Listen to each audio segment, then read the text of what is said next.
Mama, we made it.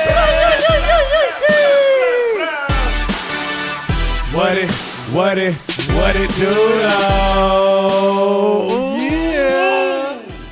We got two of the Inland Empire's very own, our brothers Price and Oktane up in this motherfucker. What it do? What up? Hey, what's the deal? What up? Fellas, it's an absolute blessing to have y'all in with us tonight. Appreciate you, man. It's a blessing to be here. Bruh, like this is about to be a moment. Like from the onset, it was just known. You know what I'm saying? T, you couldn't make it with us right now, but it's all love. You know what I mean? Yeah, shout out to Cito, man. This is Price, by the way, so y'all recognize my voice. Yeah, I'm Oktane. What up? What it do? Yeah. So, fellas, man, y'all been glowing for a minute, right? And the two of you, you know, as we've just gotten the vibe over the last hour, like, are incredible human beings. You could just see the energy shine. Appreciate you know what I'm saying? bro. I want to really take it back to, you know, the both of y'all's upbringing in the Inland Empire. Yeah. And really, like, you know, what were y'all like as kids? Like, what was that family life like? Like, how was it for y'all growing up in the IE? I mean, for me, it was a regular. I don't like to really put too much on it, you know. Yeah. Single mom, two other brothers that I grew up with. I got another younger brother, another sister now, and then I was the middle child. Pops wasn't. It was like in and out. Yeah. But I mean, who doesn't Absolutely. in this type of world? You know what I'm saying? That's life. Right. Just growing up, loving music. From the onset. Yeah, my mom listened to the coldest. I really thank my family for my whole music. Like my mama. Yeah, straight up. Mary J. Blige, all of that. Like, oh wow. My dad, the first 3 albums I ever remember hearing is Mint Condition, Rakim, and Lenny Kravitz. Wow. Amazing. Those were the very first 3. I'm lying. Earth, Wind and Fire, September. Oh, wow. It's that's like the first songs I ever remember. That's a great foundation. So it's like that tone was set early on. Yeah, so I knew what good shit sounded like very early. Wow, that's incredible. P, talk to us. I was the oldest out of, at the time, 3. My mom, she single mom. She had me when she was 16. It was just me, my little brother, and sister forever. And like my mom, my pops was in jail since I was like 5. Wow. Yeah, my pops was in jail since I was like 5, just doing bunk shit. Like he caught like robbery cases. He was like bad with robbery cases and shit. So we lived in the IE, and we lived like everywhere in the IE. Like I was born in Riverside, but literally lived in like every part of the IE. So like you were saying earlier, I bounced from school to school. Like I was always like like the new kid for sure. Straight up. Definitely always the new kid at new schools. But it was cool because, like you said, you either become this real quiet, secluded dude, or you adapt. And I was able to just adapt to shit because I like, if motherfuckers had a cool crowd, then I would just kick it with myself until I create my own little crowd. Absolutely. Literally everywhere I went, any school, anybody who knows me could say that. And we just grew up like doing kind of what everybody did, skating, like, you know, dancing. Dancing was heavy in our culture, like crump dancing, clown dancing. For sure. We from the West Coast, we from Cali, so all that shit was heavy. And then like, you know, for me, the street shit was heavy. Like my dad was a Crip, my uncles was Crips, my cousins was Crips, everybody was gangbanging. So that was something that I naturally just thought was the shit, just ignorantly, because my cousins and like all the people who were tight. Yeah. When I was kids, they was Crips and they had the money and they was gangbanging. So I thought that was the shit. And my uncles and shit rapped, and like I just thought it was dope. Did you ever, like, when you were a kid, have those moments where it's like the family members on some like, look, like we doing this, but you stay out of this? No, because by the time I started really getting extra'd out, yeah, or they was in jail. The ones who could have told me something was already in jail and shit. like, cause what it was happening was when me and my cousin City, rest in peace, when I was like 5, he we both thought we was gangbanging. Like we both thought we was little cribs. Right? Yeah. And At so five. literally At 5. at 5 years old, like, and that's not even to sound cool. Like, Growing up around that was like a very real thing. You make one turn in the IE and you're literally looking at it face to face. Wow. Yeah. So it's like, and cause it's like being in LA. Ooh, uh-oh. That's all right. My bad, y'all. That was my mic. I accidentally smacked it. But literally, like, not to try to paint this crazy picture, but we don't got beaches and shit. Right. So all there is out there is the Desert. and Hot-ass streets and desert, the bro. slums and the hot ass fucking desert and shit. sure, yeah. And so niggas was doing the same shit niggas was doing out here 40 minutes, an hour away, which was gangbanging. Like, it just was going on out there. Yeah. And so we came up I was born in 1990. So I'm 1989, yeah. and he 1989, so it was cracking. By then it was already established. The gangs was already established. OGs. Yeah. My pops was already an OG. My step pops was already an OG. They both from enemy hoods. But like when I turned like 12, 13, that's when I like felt like I hopped off the porch. I wasn't like shooting nobody or doing shit Yeah. like that. But I was out going, doing my own thing. Like leaving the house, I'll clean the whole house up, Yeah. tell my mom I'm going to my friend's house and I'm going to the park. Yeah. And I was just kicking it with the homies, doing like little ghetto shit, Yeah. stealing people's skateboards, Yeah. and trying to fight and fucking with girls and just be stupid. But Yeah. we was like, I broke my wrist when I was 13 because I was late for a clique meeting. And so we had a clique, rest in peace, my bro Harold. We had a clique at the time called Trey YC, and we was finna have a rumble with another clique. We Yeah. 13. At the time, I'm just thinking we're kids and we a squad and we fucking, but now I'm grown. I'm real. thinking about it. That shit was real. I left Yeah. the crib, rode a scooter all the way down there rushing because I was late as fuck and I knew I was late. And for the meeting or whatever. And as soon as I get there, the homies is like, you feel me? They pull me to the side like, man, we got to tell you something. So one of the homies is walking me to the side, and then I look back and I see all the other homies and I see that they was up to some shit. And so he tried to trick me, boom, because they was going to DP me, which means discipline me Yeah. for being late. Yeah. And so he tried to trip me, and when he tripped me, I fell, boom, I broke, boom, fell on my wrist, boom. But by then, all the homies is already like socking on me and shit. Yeah. Boom, I'm on the ground, and they just socking me up and shit. Boom, and when I felt, but I'm like, I'm hella woozy and dizzy and shit. I just felt hella weird. I didn't know what the feeling was. I can't even explain it because it's whatever the fucking feeling is when you break a bone. I don't even know. I don't know. Well, when you break a bone and getting jumped. Right, exactly. Simultaneous. Y'all know how that feels, right? Right. And this It's is not like a sports injury. It's like and this is a fucking like real thing that I'm really like, this is a real thing. So when I turn over, I'm like, fuck. I knew something was wrong. I turned over and my wrist was like it looked so crazy. And so Hanging. all the homies seen that because we're kids still. Like, I mean, the oldest nigga out there probably, I was 13, 12 at the time. So the oldest cat probably was maybe 16 max, probably though 15, 16, whatever.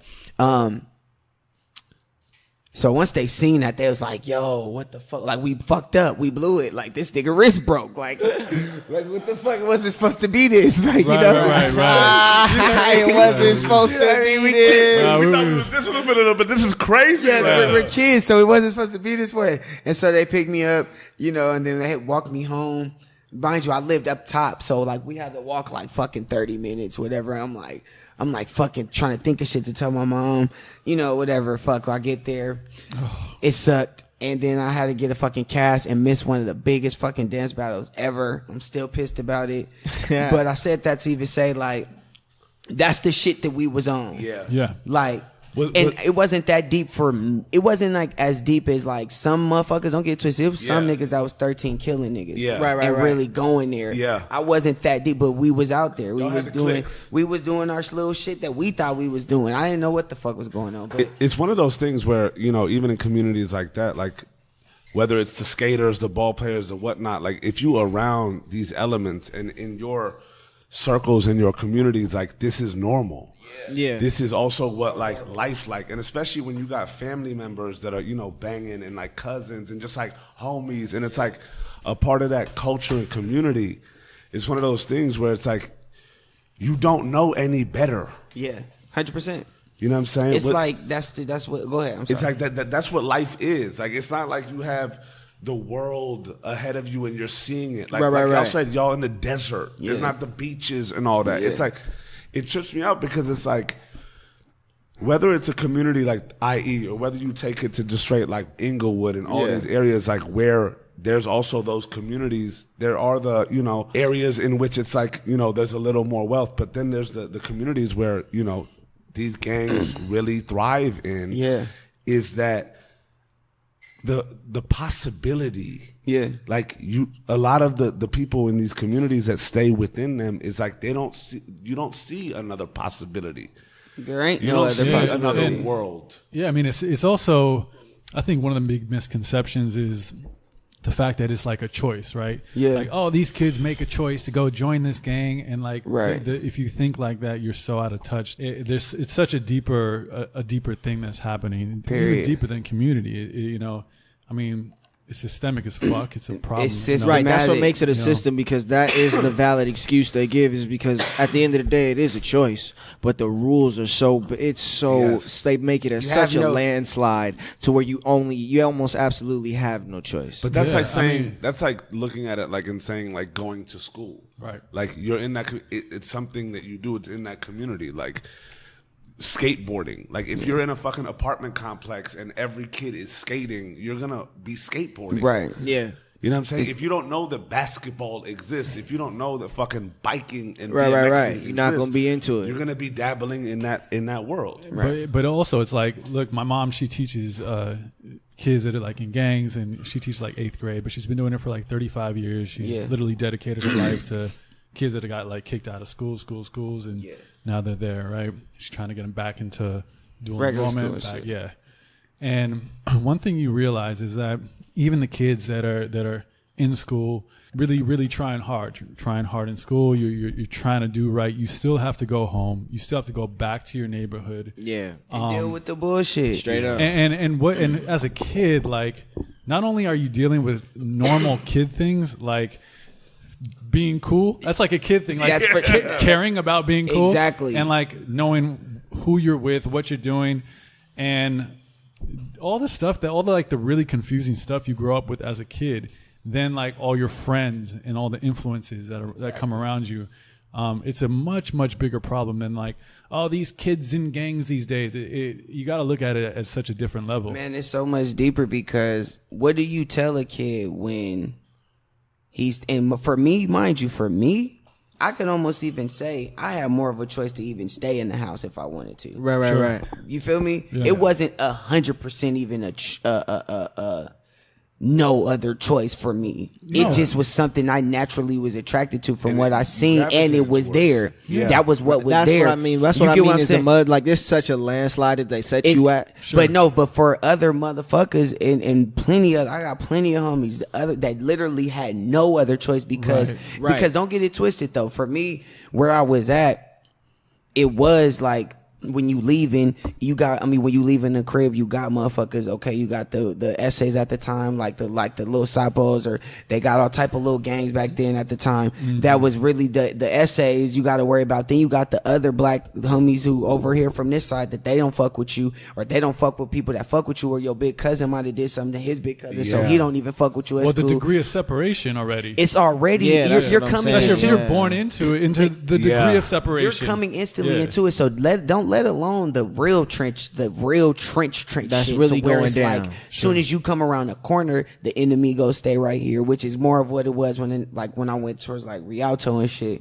which is another part of the IE, and it's like you can't even go around the corner, them the enemies. Like if you don't even do the one little thing any little thing you now slip beefing up with and you- motherfuckers, yeah. it's curtains. Like it's none of that. It's crazy. Well, and the thing It's is, crazy. it's a different, like a different way of being a kid. Like it's a Right. different way of growing up. Right. Like I'm actually curious to hear your perspective Yeah. on Yeah. it. Yeah. You know, because you opened up like, got not like a normal family, normal thing, but You like over here managed jamming the to- music, but like what was that upbringing like in that community as well? Because that's what I was about to say. Like, we, like him, just like him, moved around so many different schools. Literally, I say this all the time. Really? Our high school life would have been so different if I would have stayed at Redlands High School an extra year instead of going to Colton High School. Because when I left, that was the year he came to that high school. Oh, wow. Before we had ever even linked back up. Wow. Like, because it was like a time where life. like we was moving around so crazy. Yeah. And like we had Was it going down in elementary school as well? Well, yeah, because I was just gonna say that, but because I wanted him to still go on what IE was like for his experience. This is probably I was saying, but we met when we were 12. We met in middle so school. We So came like past that. We met in sixth. I was in sixth grade. grade. He was in seventh. Right. So I was like 11 or 12, and he was whatever. So we met in middle school, and then we would always be in contact through dancing and crumb dancing. Yeah, that's what we used to. But other than that, like we wasn't really. It didn't really connect back until high school. But like, so both of y'all coming up were heavy into dancing. oh yeah, and crumb everything. for sure. The one thing that we both wasn't in, like was like the street shit. Like he just managed to like. I always think back like, yo, cause some of my closest homies like is all like in jail, like dead. Wait, so like, how'd you it manage shows to me avoid how quick I could just I think about the quick turns where like I remember seeing one of the homies like getting arrested that night, and I remember that nigga asking me to hang out with him. Shit like that where it was like, damn, I was really in the crib watching the video and was like, I'm finna try to write raps right now, or like just raps.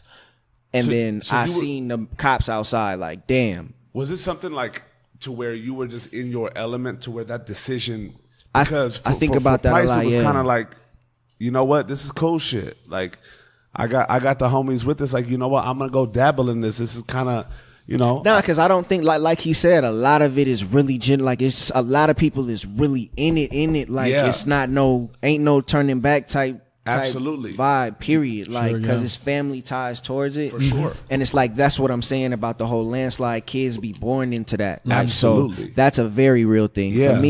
For me, I was just always so. I don't know. I was real fascinated with what the fuck I was trying to do. Like if I was trying to skateboard, I remember being on a patio smaller than this side of this part, just going back and forth, learning how to ollie. My big brother coming up to the little joint, watching me just suck, and he just like rolling. Like I remember that for real. Like so, I know it was just me wasting time was what it felt like at the time, just trying stuff that I wanted to do. So that like straight up for like, real. And I just remember it now. Like I remember landing my first ollie on that little piece of nothing. Like incredible. So like that, when I think back on that, it's like I don't know what I would be doing if I just left that little spot from not doing what I wanted to do. Yeah. And you think it was just a lot of those moments because you brought up like you just wanted to write rap. Listen, I saw Tony Hawk land the 900 live on television. I feel you. Remember that? I feel you. This is what I grew up like. There's For no real. telling me on a skate. All I need is a skateboard. Like with a ball, you need a hoop. A skateboard, I can literally like. I just witnessed Rodney Mullen. Like, I can get it cracking right here. Yeah. Till you figure out how hard that is at 12. Like, absolutely. Damn, hold on. It ain't just that easy to ollie. Right. My big brother outside laughing. Like, they just, that type of stuff kept me inside the craft. Like, I think that's what makes it so easy, like, head-wise to do what we do. Like, if you've ever tried to land a trick skateboarding. For real. And you don't think that applies anywhere else. Yeah. Like you're crazy. You have to lock in. You have to fail 10 billion times. You got to really bust your ass sometimes when you don't expect it. Like you got to really, but when you land that fucking trick, even when you, and the crazy thing about it is even when you land it and you get it down, it's still never, like, you still could fuck up. For real. Like Tony Hawk don't hit the 900 every time. Every single time. No, that's such a good way to say it. I actually remember a very similar experience when I landed my first ollie too. But I was doing it on grass. Oh yeah. I don't know. It was just like I just was tired of like slipping on it. I was doing Straight it on up. grass, and then I did it from 9 a.m. to 9 p.m. Period. Like literally the entire day. Wow. And when you landed, I was like, but you get it because you realize it's not about like landing it, right? You just understand how it works. Straight up. And then when you're like, oh, you got it. It's The so best good. Like feeling on the planet. when you understand how to do an ollie, it's such a great way to understand just how to do so many other things in life. That just like that perseverance, but also figuring out how things work. Right. You know, Yeah, figuring out how the game works. Yeah. Straight up. You know? Yeah. how formula works, because there's Yeah. a formula to doing an ollie.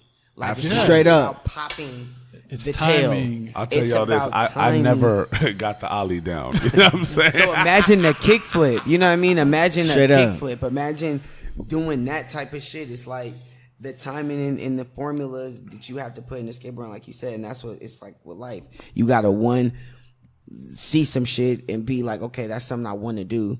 Then put your mind to doing it. Then fail a bajillion times Yeah. before you actually do it dope. Even then once, you get right. it dope once. Then you gotta fail a bajillion times to master it. Then you master it.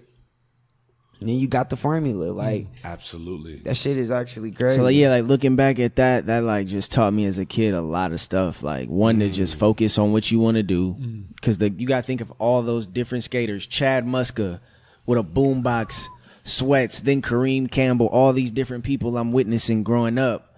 It's like, okay, so you can do and dress however you want. Yeah. And you can do whatever you want to do. Like, so very early on, I just, that was a switch where it was like, I don't got to ask nobody. Yeah. I don't got to, I'm doing my thing. Like that taught me, I don't know. That's discipline. It takes that. Yeah. I'll say like things That's like structure. skateboarding taught me what I do every day as far as working out now. Like cause I've landed an ollie. I've Yes. landed a kickflip. It's possible. Yeah, but you just do it like this. So I Yeah. apply that. I thought, like looking back now, and thinking about just like headwise where I'm at. Yeah. skateboarding taught me a gang of that. Like for sure, 100%. And skateboarding's an art too, you know. And Oh, yeah. and that's one of Damn the right. things you realize. That's one of the best hybrid parts about skateboarding. It's a sport. It takes time and patience, hard work, strength, all those things, exercise. But then it's like self-expression, and it has Oh, that yeah. whole element too. And you learn a lot about yourself.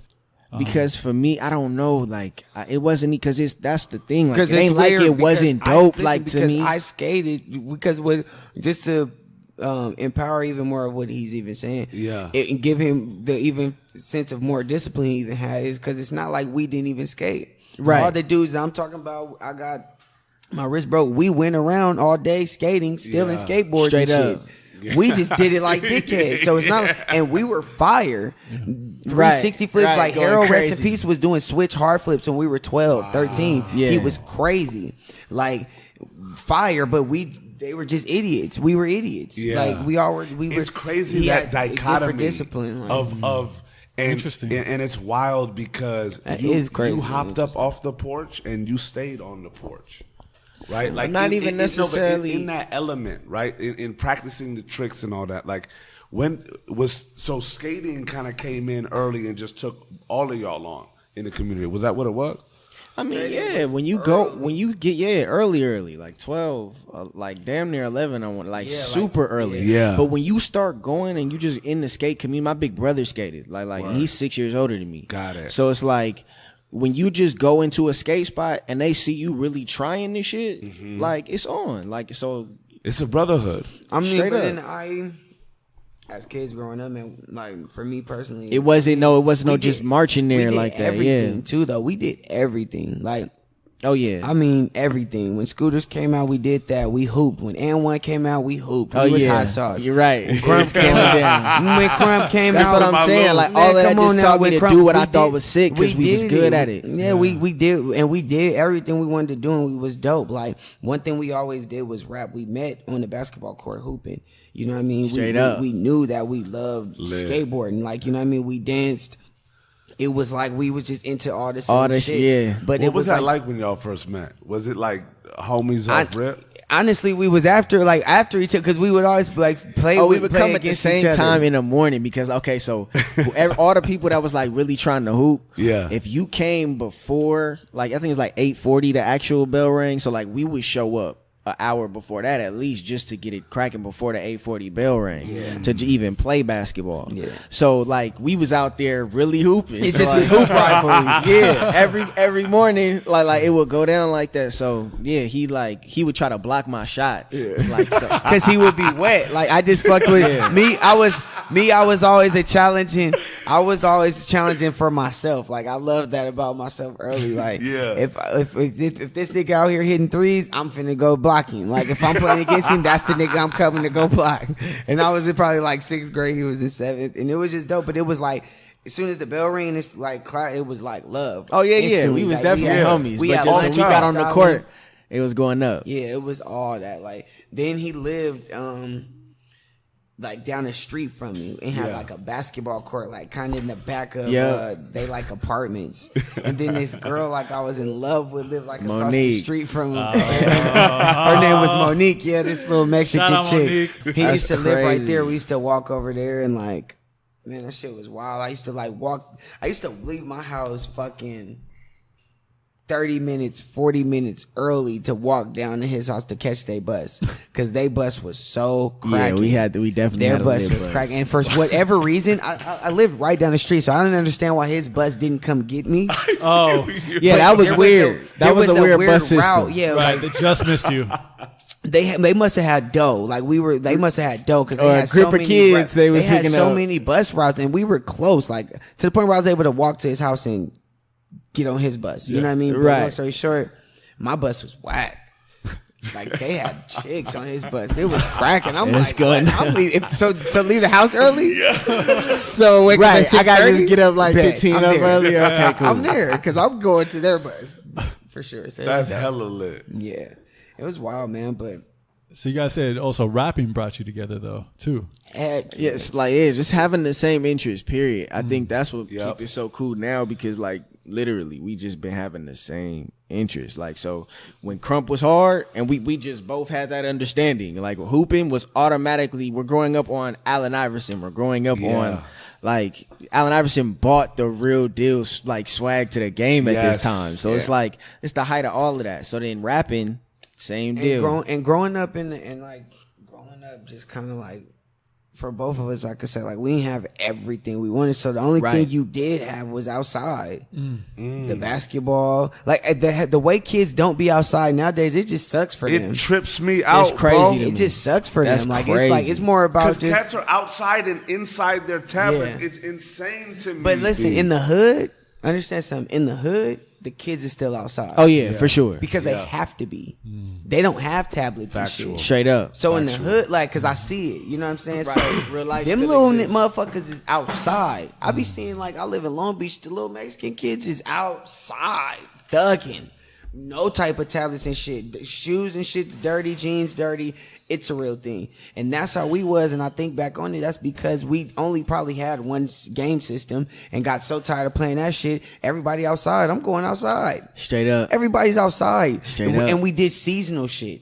1 minute we playing dodgeball. 1 minute we playing, everybody skating. 1 minute we on basketball. 1 minute we on wrestling. 1 minute we on fucking Straight whatever. up. Whatever's fucking cracking at the time. 1 minute awesome. we ding dong ditching. 1 minute we on the hose. No, That's we real always because on I remember the hose. Christmas. I remember the Christmas in my apartments where everybody had got bikes and really like you'd We just was be on riding bikes around on and your shit. bikes. We and shit, bikers like- now. We bikers. What are we talking about? We coming up with a biker crew name? Yo, bro, Bad boy, that's bad boy really bikers, real. I bad don't- boy bikers or something. I don't even be thinking about shit like that. Bro. Like I just be rolling in life, bro. But that's really what it It was like seasonal. everything, whatever was cracking Like, at that bro, time. When Brink came out, when Kids Brink then. came needed some out, we rollerblades. was bladers. Straight up. I was a blader. 100%. I was a blader feel when you. Rocket Power Oh, came yeah, out. Rocket Power when had- Otto was doing He's everything. right there. Like I was really feel like my very you. first favorite cartoon that changed my. That's another show I can. That's why I be so hot that TV's awful now. Like Rocket Power really changed my life. Like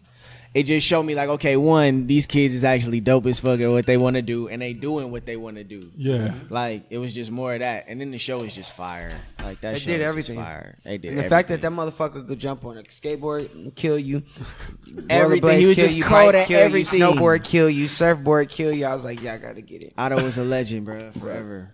That's IE was incredible. dope, man. We got It has exposed to a everything lot in because it. he did not get to.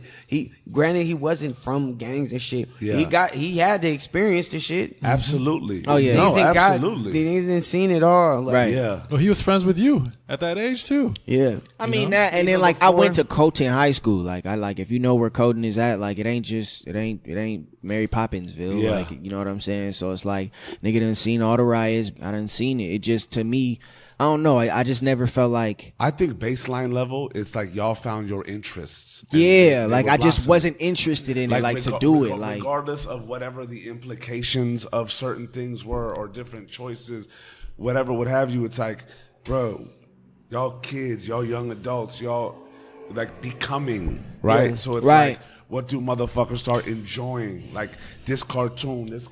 Yeah, because it's like at that Rollerblade moment comes out, it's like, oh, this shit tight. Like, let's do it. It's not like, oh no, we can't do that because of that. right. That's what I'm saying. At that moment, that Yeah. wasn't my thought process. Yeah. It was just like, man, I'm finna just go skate. Yeah. Though. Like, Yeah. And that's the beauty like, of like youth. or I'm finna go hoop, or I'm finna go rap. Like That's the beauty 100% of youth. That's the reason why like my son, I got a 6-year-old. he's amazing. That little nigga's awesome. Yeah, Brody's for tight. real. Like Brody's a Bless. shit. He's a genius, but I man. try not to like kill his vibe or kill his ideas and his imagination and shit.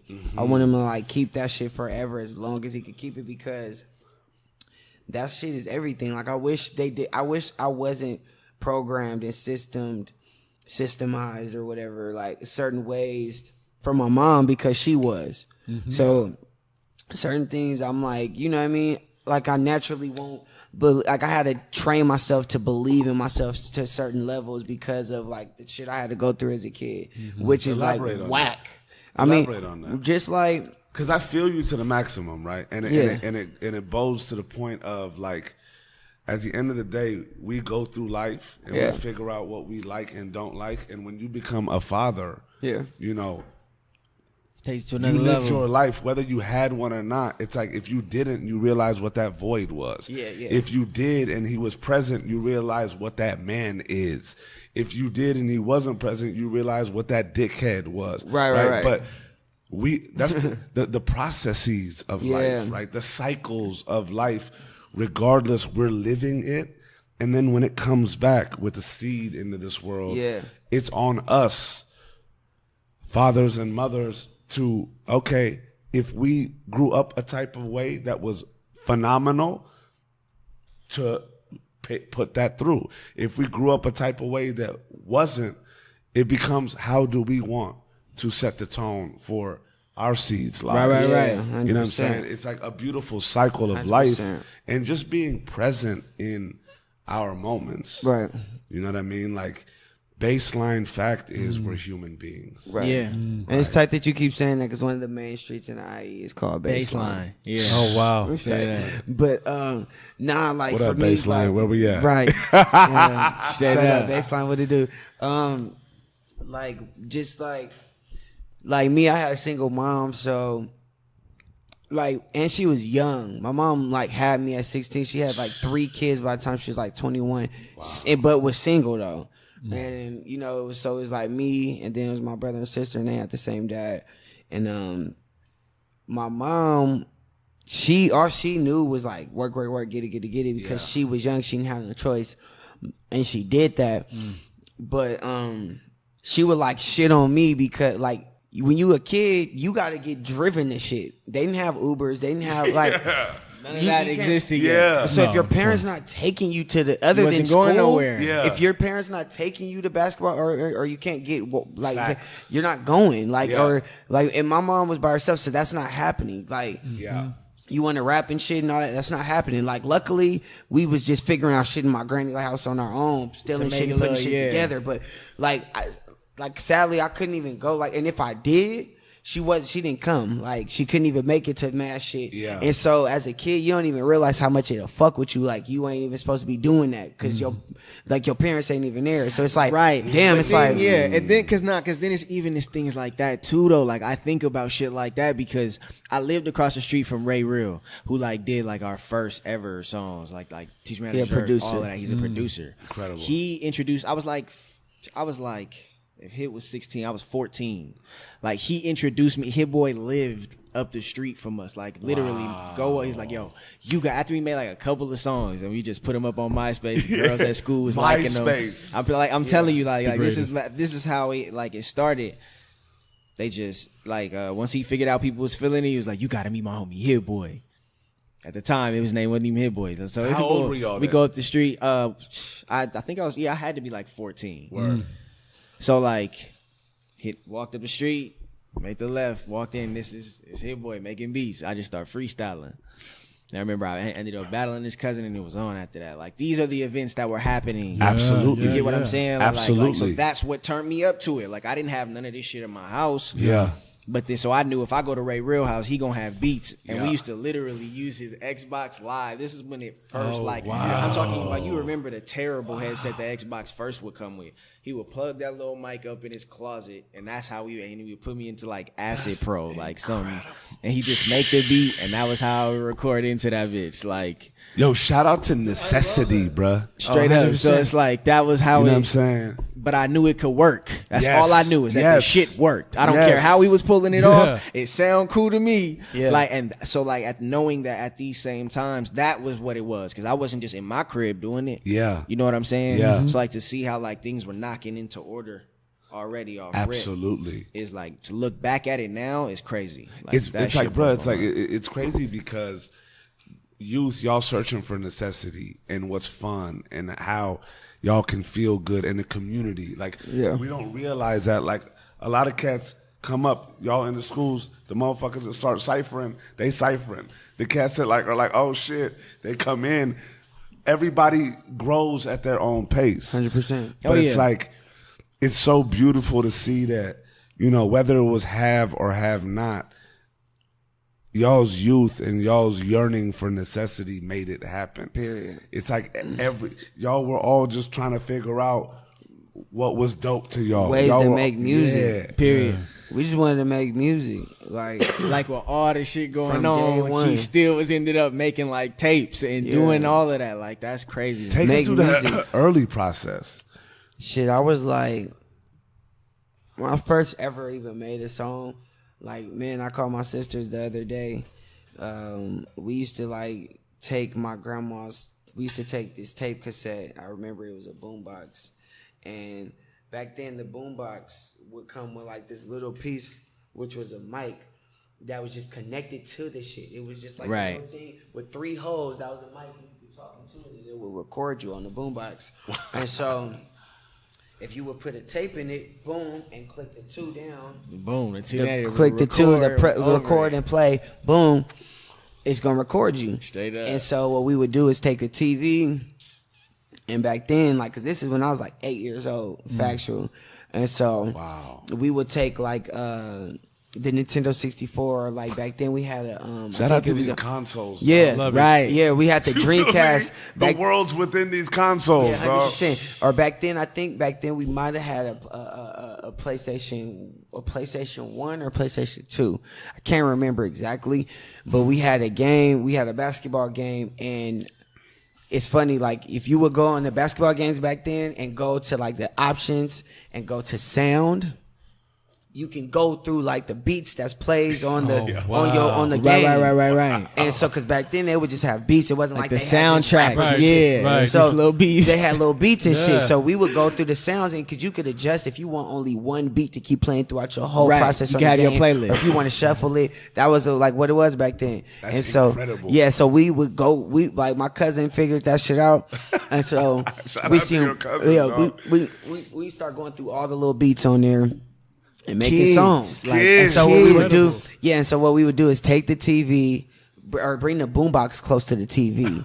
This Bring is the- what makes it genius. Yeah. Like, For real, like, oh, we though. gonna get a song out this one. This is 100% factual. Like, as a kid, yeah, bro. and we're bringing the boombox up to the TV. We would turn the TV up full blast. Our recording time, our session times would always be when my mom's at work and Right. because this is when we lived at my granny's, and so That's genius. it would be my grandma was always she let us do songs. She fucked with Love. us. She would fuck with us doing songs. That's what we called it back then. Grandma, we want to do a You song. wanna do a song. That's it. We just want to do a Just song. needed a tape. All about it, yeah. And so we would take her tapes and shit. She would like, let us get whack ones, but then it would come to a point where we used up all our whack ones, so we had to start stealing the Marvin Gaye's and shit because I'm finna Right. do a song. Like, period. I don't know what the fuck. over the Not going over my own shit. I'm Rest in not peace, my going granny. over Yeah, that. and we're not because we would like what we would do is boom. I'm gonna take the whole little process for us, but like we would bring the TV up, boom, and we would record songs. And then once we got past that, then we realized we had a system. So we was making songs like we would do like 3 songs, put them on the tapes, and like, you know, we would record it. Back then, tapes, one side of a tape was 59 minutes. Yeah, you had time. You had time to do your thing. Exactly. That's songs. Like, listen, we got it was getting cracky. Listen, we got records. Like, we got records. And so if We've been doing this. And so what we would do is like, but we was fresh. Like, I don't even know, but back then my big cousin Murder, like he was way a little bit older than this. So Yeah. if I was 8, 9, he was at least 14, 13, whatever. So he was a little smarter.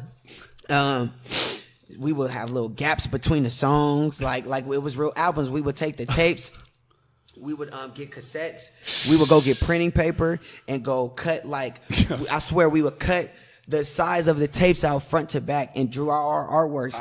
Our shit, y'all. I promise you, our shit was called Fat. If I call my sister right now, like, what was the name of our record label? They gonna sell you Fat Boy Records.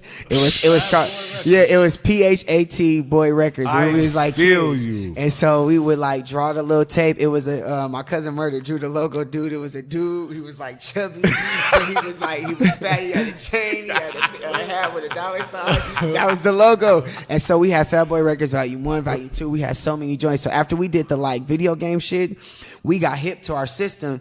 And so what we started doing was getting CDs, because back then when they dropped single CDs. They don't even do this shit no more. Right. They dropped single CDs where they would drop the single, the clean, the instrumental, and the fucking acapella. So we would have instrumentals to so many of our favorite shits, and then like we did like so many songs, and that's what birthed our shit. Like, Bruh, I just want to take a moment to shout out the gorgeousness of being able to recreate systems when motherfuckers are locked in them. yeah. You know what I'm saying? Yeah. Like Take the this- power of us type shit. Yeah. Right? Straight up. Y'all may have been like locked into, or you know what? Better yet, born into the IE. Yeah. Born into these scenarios. Like motherfuckers don't choose to be born into Aleppo. Right. You know what I mean? Straight up. Straight up. Or born into the Gaza Strip, or born into the Jerusalem and areas that are plagued with. Nobody chooses this shit. And nobody asked to be in East Oakland. Right? But this is the gorgeous, this is the Fat Boy Records tale. You know what I'm saying? The IE tale of kids within this system that they were born into, finding out the strengths and the powers of being able to build their own systems. Straight up. And this is, and what's crazier is this is the early. Yeah. This is not even when Y'all weren't even me and thinking him- systems. Y'all were just like, oh, this works Right. now. This ain't This even is what when me makes and him- hindsight so crazy. Like, Yeah, like this ain't crazy. even when me and him are even going crazy, because that, like, to know that, like, that's the shit I was doing. I was making Before it a you point. ever- right. Yeah, I was making, like, when I moved out, or my first time I ran away, I was 13, 14, when I was made just you run like, away? yo, I'm out of this motherfucker. My mom was just like, because I was the oldest. Yeah. So I was the experiment. Yeah. Like, because my mom was young. We didn't come from families where, like my grandpa was a fucking nut. My grandpa was the oldest of 18 kids. Wow. Like, and with a single mom. His mom was a single mom. So these niggas was alcoholics, drug addicts, and crazy as fuck. And like all right, to give you a idea of how my grandpa was, my grandpa and my grandma got in an argument when my mom was 5 years old. And my grandpa took my mom. And my mom was crying the whole way in the car because she's like, I miss my mom. Like, I'm crying over my mom. Yeah. And my grandpa was like, why are you crying? Why are you crying? Who you love more, me or your mom? And she was like, my mom. Like, I'm 5. It's my mom. I'm the little girl. Yeah. My grandpa puts my mom out on the freeway and left her. Drove away. He was a nut. Like, he was a fucking fool. And so I said that to say my mom was a fool to an extent. Yeah. She had levels of, like, you know, I mean, but look, she was, nature and nurture play a role. man, and generational curses are a real thing, 100%. And my mom was like, and alcoholism is a real thing. And so I said that to say I was the experiment. Like, fuck, my mom was like fucking mean at points, and like I would do all the shit right, and she would still be fucking mean. And I just would be like, yo, I'm not about to just be not living a life. I always knew, like, I wanted to do shit. Yeah. Like, I Straight wasn't like, at the I wanted end of the to day, go, right. Like, I knew I wasn't feel you. in the house boring, weird. I just was never that person. I gotta go get it. Like, I gotta go make I something gotta happen. go explore. I gotta go see what this shit is about. What Life is life was about? bigger for you. Yeah, I'm finna go figure shit out. My mom would just like, she had more kids, so I would have to be at home. She would work 24-hour shifts. Like, I would be fucking having a thug, and I just would be over it. And, like, she would be talking crazy. Nigga, I started getting older. I was beating niggas up, sneaking guns and shit, so you're not about to keep hitting me. Shit like that. Like, I thought I was thugging. Yeah. I'm watching fucking movies. 50 Cent then got shot 9 times and shit. I'm a thug. I'm finna get out here and see what shit is about. Like, fuck that. Yeah. And so, like, at the same time, too, I'm going through shit. My homies is going through it, going like, whatever. So I fucking ran away. Like, my mom had pissed me off one time. Because this before I actually moved out. I moved out when I was 16. I graduated when I was 16. I moved out. But before that, I fucking had ran away. My mom had fucking, what did she do? She had pissed me off, but whatever. She was just tripping. Like, just tripping. Like, fucking OD tripping. Yeah. And I had, like, ran away, and I went to the studio, to my big cousin's studio. And I remember I did all these niggas and all these hoes. I had rapped on that beat. But them niggas had Cool Edit Pro, which is old-ass program at the time. Yeah. And them niggas would tell you, like, I just was recording. Like, we always been like that. If you get us around the studio, Straight up. we're finna cook.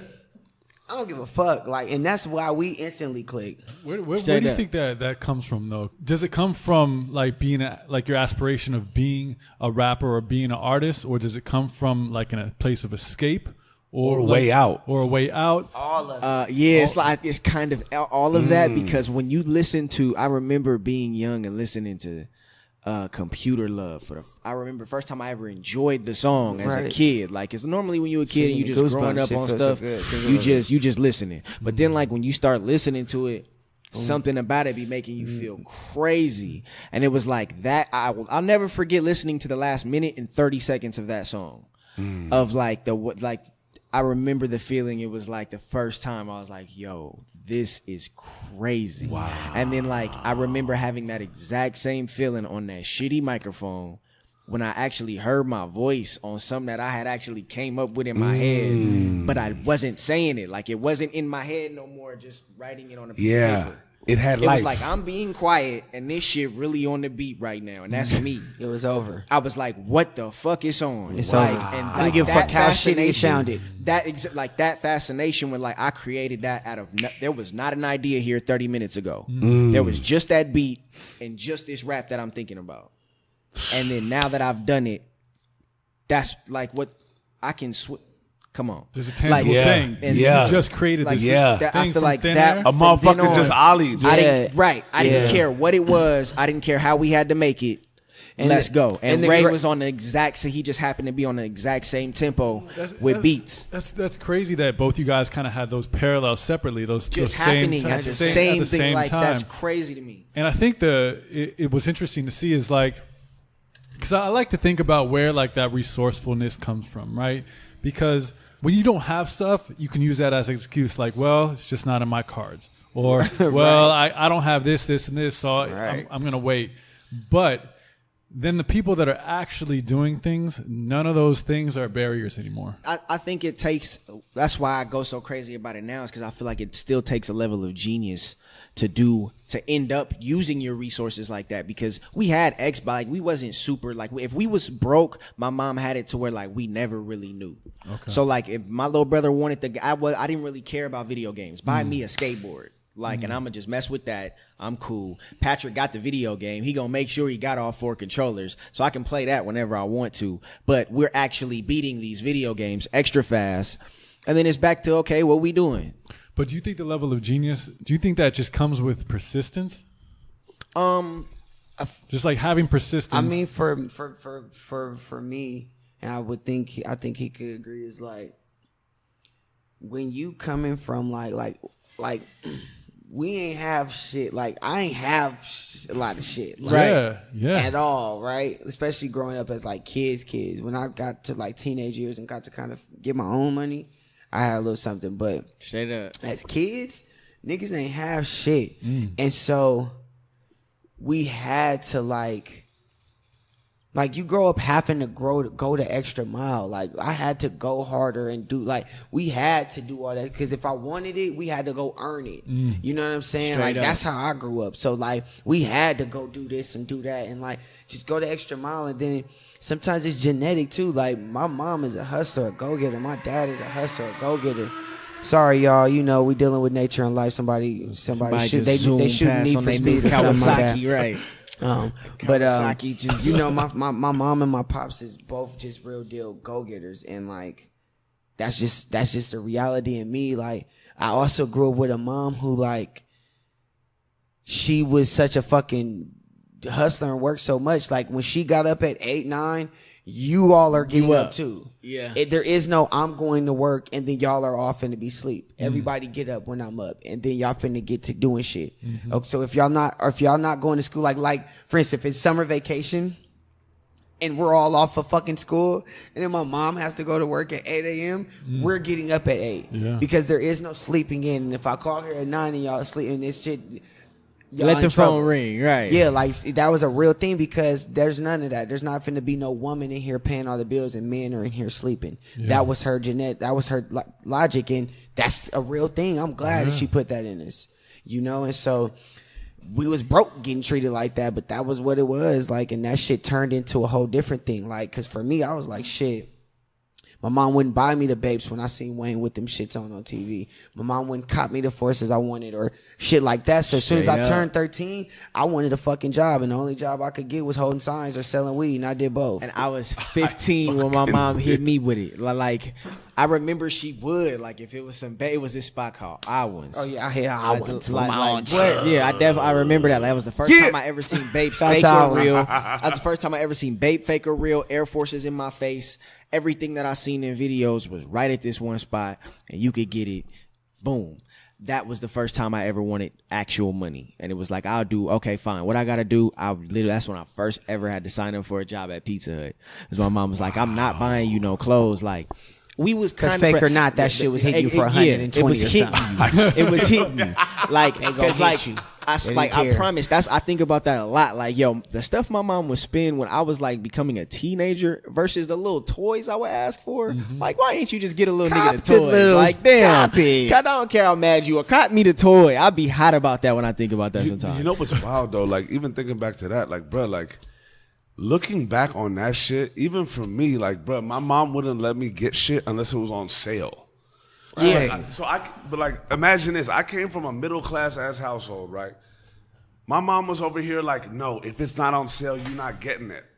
That for me was, shit, I'm getting a job. I'm working because I want more than what it is. Straight up. When you look back at it, like, it's a blessing because, you know, shout out to even music and hip hop in general, like on some like aspirational, because like motherfuckers came from what they didn't have and took what they wanted. Yeah. Right? Like, even as kids, like that family element of like, well, shit, if I can't afford this, or if I'm not gonna get this, like, motherfuckers getting jobs. Right. Like, or for you had to work for something. Yeah, or for some niggas was out here, they go sell, do whatever. Sadly, some motherfuckers gotta do shit against the, you know, the laws of the land. But sadly, that be the systematic shit that we really they can't go get jobs. That's not a complaining bitchy. Oh, black people want to complain and bitch. Just a real product of society, a real thing, like, real product of society, right, it is. Real thing. Of course, and it's not even just for like I've dealt with, like, because we grew up in the IE, so it's Mexican motherfucker. Like at Paris High, that school was 80% Hispanics, and like, so you grow to fall in love with these motherfuckers and they struggles.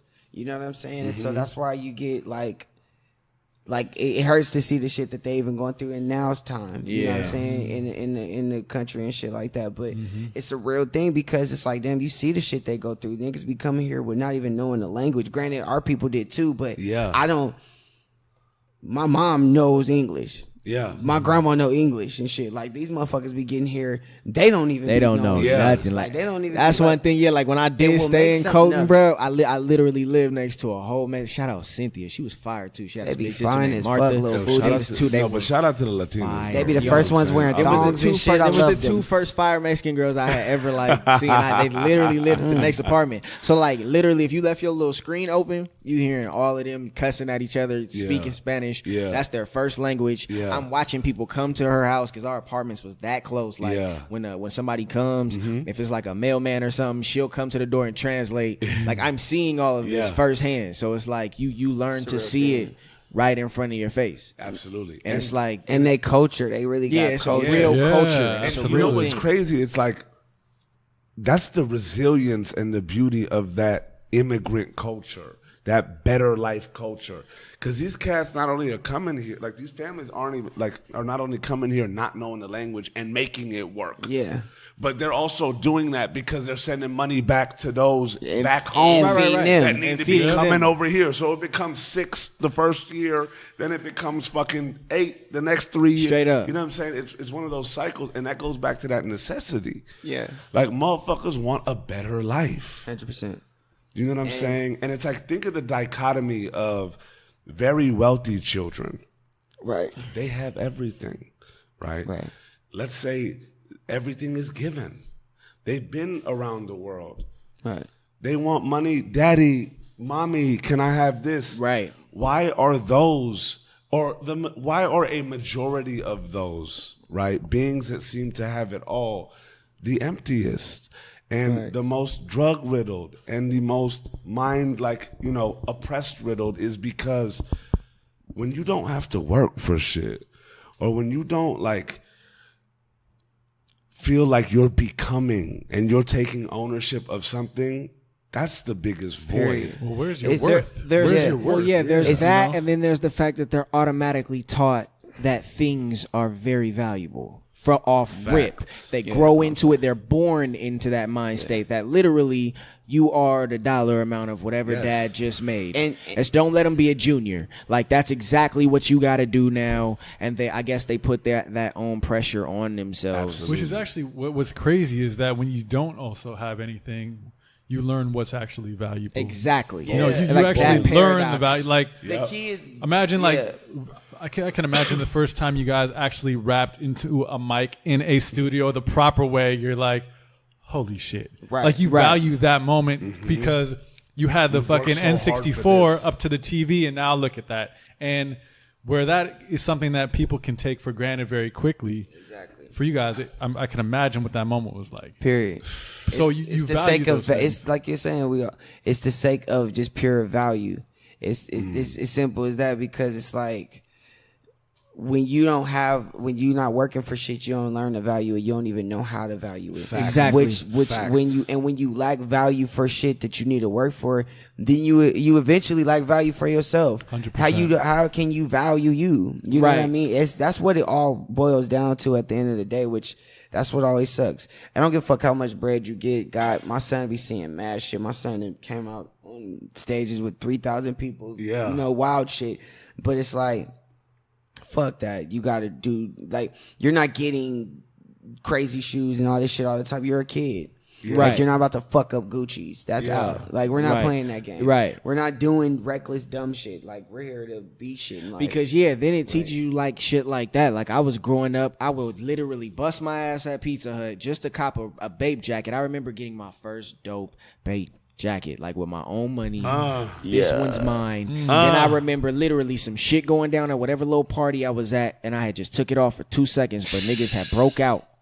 And I just don't remember when it came, like where it went. I just don't, and it's just gone. Devastating. It teaches me that fast too. Like, Yeah. okay, so this shit is cool. Yeah, this shit is expensive. Yeah, the hoes love it. Whatever you want to think. But that shit can literally happen that fast. It can be gone in an instant. So like, it's all these things that because I remember being heartbroke, like, and really thinking like that, like, damn, and no it's matter like, and it's like, bro, I worked. Wait, how how long long to get this? I'm doing all that math in my head. I'm like, okay, wait. So no, and then literally while thinking, okay, now no matter how long you think about this, the shit ain't coming back. Yeah. So So you gonna go back and get it again? right. or what? Or what? you know It what I literally taught me that. It took me one of those for that. Like, and then after that, we went a little crazy. But yeah. But then that's what showed us like how to make clothes. Yeah. Like, fuck going to go buy it. How do I make this happen out of my brain? Yes. On a shirt. Yeah, Yes. lost Balenciagas and fucking Fendi. You get what I'm rings saying? and Who's it on? reckless shit and just it's pointless. Very much so. But you know, you gotta go through all that type of shit to learn it. You know, Straight up. For how it real. goes. I want to kind of delve into now y'all's musical path and it crossing, right? Like we've touched on the earlier, like both of y'all on very similar paths and it just kind of coming in and going out as it is. Take us through that element of just like two kids that love music, two kids that like have lived a life that have made them yearn for something different. Two kids that also know that like they have their own inner flyness. Like the beauty of all this shit is, to me, to be really honest, is like whether it was beat down as to how the family life was, you also knew that like you bigger than this. Oh, easily. You were on some like look, all right, this is fucked up. Yeah. Y'all got me fucked up over here, but like it's not gonna be like this for me. Yeah. Like we breaking this, like this chain is Yeah, broken period. right now. You know what I'm saying? And you over here in very similar environments, but you also like, bro, like these interests of mine are just fucking like, what's good? These moments that like of attaining are like so exhilarating that I want this. It was both wanting and realizing the value in these things. Right. I want to know like that, just like progression in both of y'all's musicality that brought y'all together. Yo, it's so funny. Shout out to this weird ass dude named Mike Starr. We just put out a documentary for our album we just dropped. And mind you, I don't be just calling out people like that on some weird shit, but this guy's tripping. And so you get the shout out you're looking for. Here it comes. We did this documentary recently that we dropped. And it was an 11-minute documentary we shot, you know, directed and did, and Oktane fucking crunched it and edited and went crazy. Put it out. Shit's phenomenal. Go peep that shit on our YouTube channel. Go peep that. Make a long story short, it showed from like kind of like our beginning journeys to like up to this point, quickly in and out. We didn't go too deep, but we hit on some key things. So he jumps in my Facebook message and tells me how I left out all this shit. And he deserves credit for this and that and blah, blah, blah, when this dude's tripping. But what he's talking about is this particular situation, which is this, which shout out to you. But it was this thing we did called Buck That TV, right? And so when I was like... This is during crump dancing. This is during crump dancing. And another word for crump is buck, right? So we did this show, a reality TV show. This is in MySpace days called Buck That TV. Wow. And this is before reality. This is in listen, because this is a real thing. Like, this is in like 07, 06, 07, 06, 07. Yeah. This is before reality TV and all that is even a thing. This is before. Like, this is when MySpace and Facebook was all you had. lit. This is MySpace was fire. Yeah, it this was is when cracking. getting a million plays on MySpace and shit was huge. Yeah. And so, make a Cats long be story having your short, records on their profiles and all oh, that. bro, it was Yeah, huge. it was a And real so, thing. At the time, we had he came to me to want to do the show, right? And was like, yo, whatever, get two people that you want to rock with. And it was the homie Demetrius, aka London Sky. I think that's the homie name right now. Yeah. The homie be switching his name and shit. That's my nigga though. My nigga London Sky. That's my brother. Shout out to my brother London Sky. And then Jew. And it was like, I knew it was going to be a vibe. You know what I mean? I knew it was going to be dope. We all crumped. We all was already homies. And we all did music. And so the reality TV show is going to be based around crump dancing and music. Word. And so try to wrap all that up quick.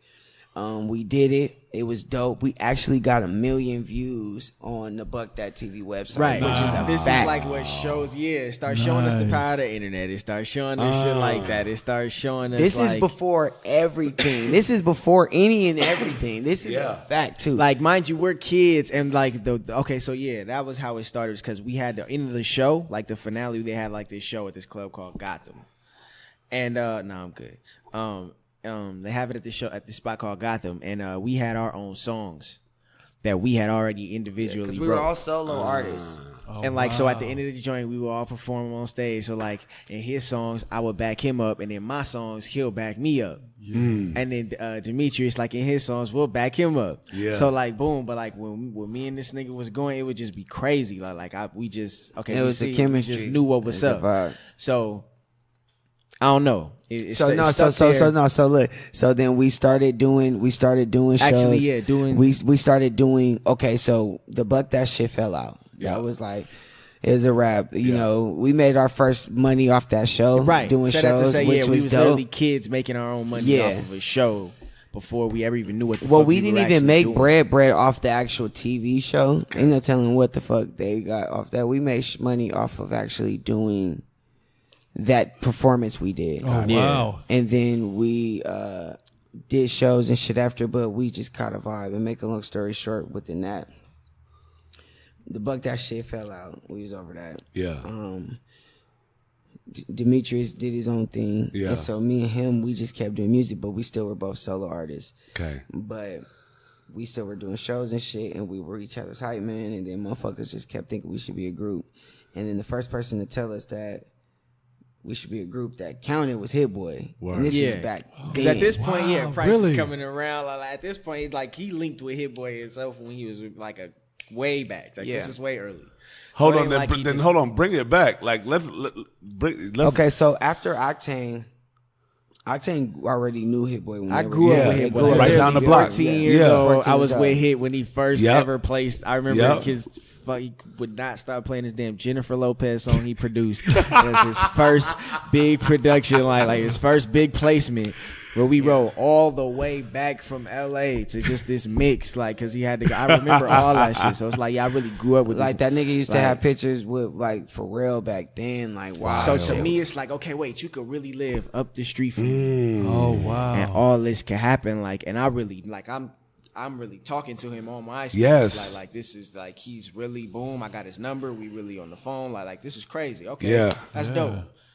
And he, of course, he knows him, and it's going down. So it's like this was the first glimpses of all of that. Like you could really make 'Cause some I'm- shit I'm- from your room, be cold, and start getting it cracking. And this is Yeah. important. Yeah. Yeah. Because this is also something so close. Yeah. That got so far. Yeah. right. You know what I'm saying? Yeah. And like I moved out when I was 16, like cuz at the time they lived more like IE is huge. Yeah. Yeah, it's The a big IE is spot. one of the first of all, the IE is one of the biggest counties. The IE is the biggest county in the United. San Bernardino County is the biggest county in the United States. yeah, San Bernardino County, factually. which is in the IE, and the IE is there's like 2 million people alone, like in the IE, I right? didn't know But that. and just not even trying to like just so niggas know we wasn't fairy telling like the street shit. Not to even glorify that shit is like San Bernardino, California is the murder Yeah, capital it's been a murder Yeah. capital. all the time. Yeah. Yeah. Forever. Now you can Like, literally just go Yeah. go Google research that if you think San you're Mr. Bernardino Tough murder Man. murder All capital. the- Those all four the words. streets. See what you see all, what you get. and like my restaurants in San Bernardino, like we grew up in San Bernardino. Like we're in San Bernardino all the time. You know Yeah. what I'm saying? That's a reality. And so,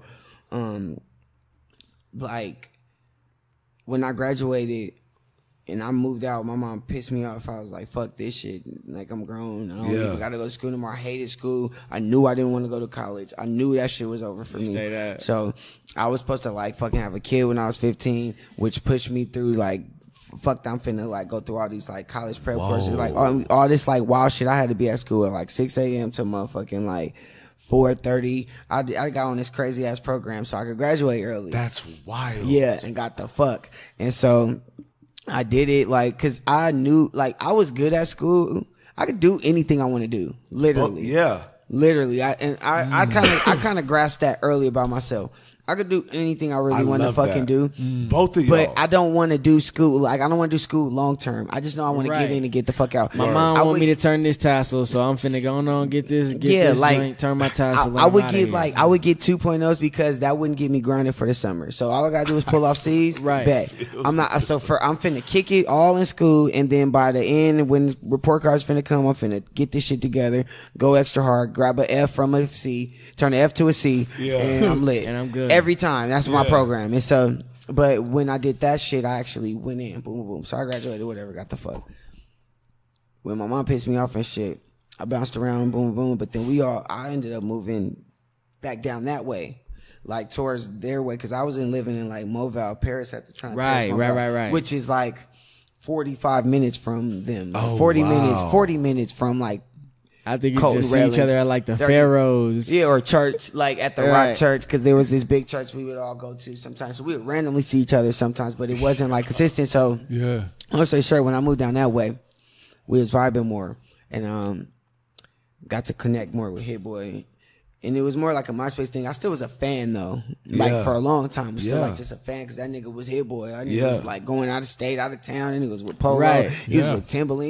He was the fucking man. He still is the man. The nigga was just doing crazy shit. Yeah. And it was just dope. And it was like, he knew him. This was my nigga. Yeah. He knew him. It was dope. Yeah. Like, it was just dope. And so y'all were on that pursuit, dog. Regardless of that, look. This is the beauty of this shit. Regardless of whatever the fuck level anybody was at, all y'all were close and all y'all had dreams, bro. Yeah. Oh, yeah. And that was the one thing I could honestly say, like, again, hindsight, seeing, like, Hit Boy, like, and thinking about it, that's the first time I ever really watched a person that man is a machine, bro.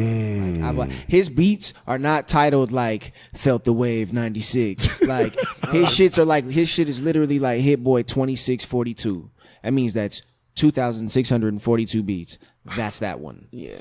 I've watched him start from like, you know what I'm saying? I've watched somebody sit there and make that many beats and just do it because that's just what they love doing. Yeah. So it's like that's not a real invisible thing. So I think that started teaching me like I can lock in on anything. I'm watching it right in front of me every day. And then it would pay off. Right. Then it pays off. Well, you saw the reality of it. Right. You saw it happen. You saw the trajectory. Race. Yeah. Paying off. Yeah. Like he started doing like in placing where he was placing and he's in Atlanta just with Polo and Polo get it. Like I'm like, yo, this is crazy. Like, and I'm just watching this and I know for a fact I was just walking up to your house. Now you picking me up because you live in Fontana now and you want me to go and freestyle battle against some of your homies. So we just like, I got to grow up like thinking about all of this. Like this is like, it's wild. Man, what they must do for the dream though. It's like, you're like, oh, this actually works.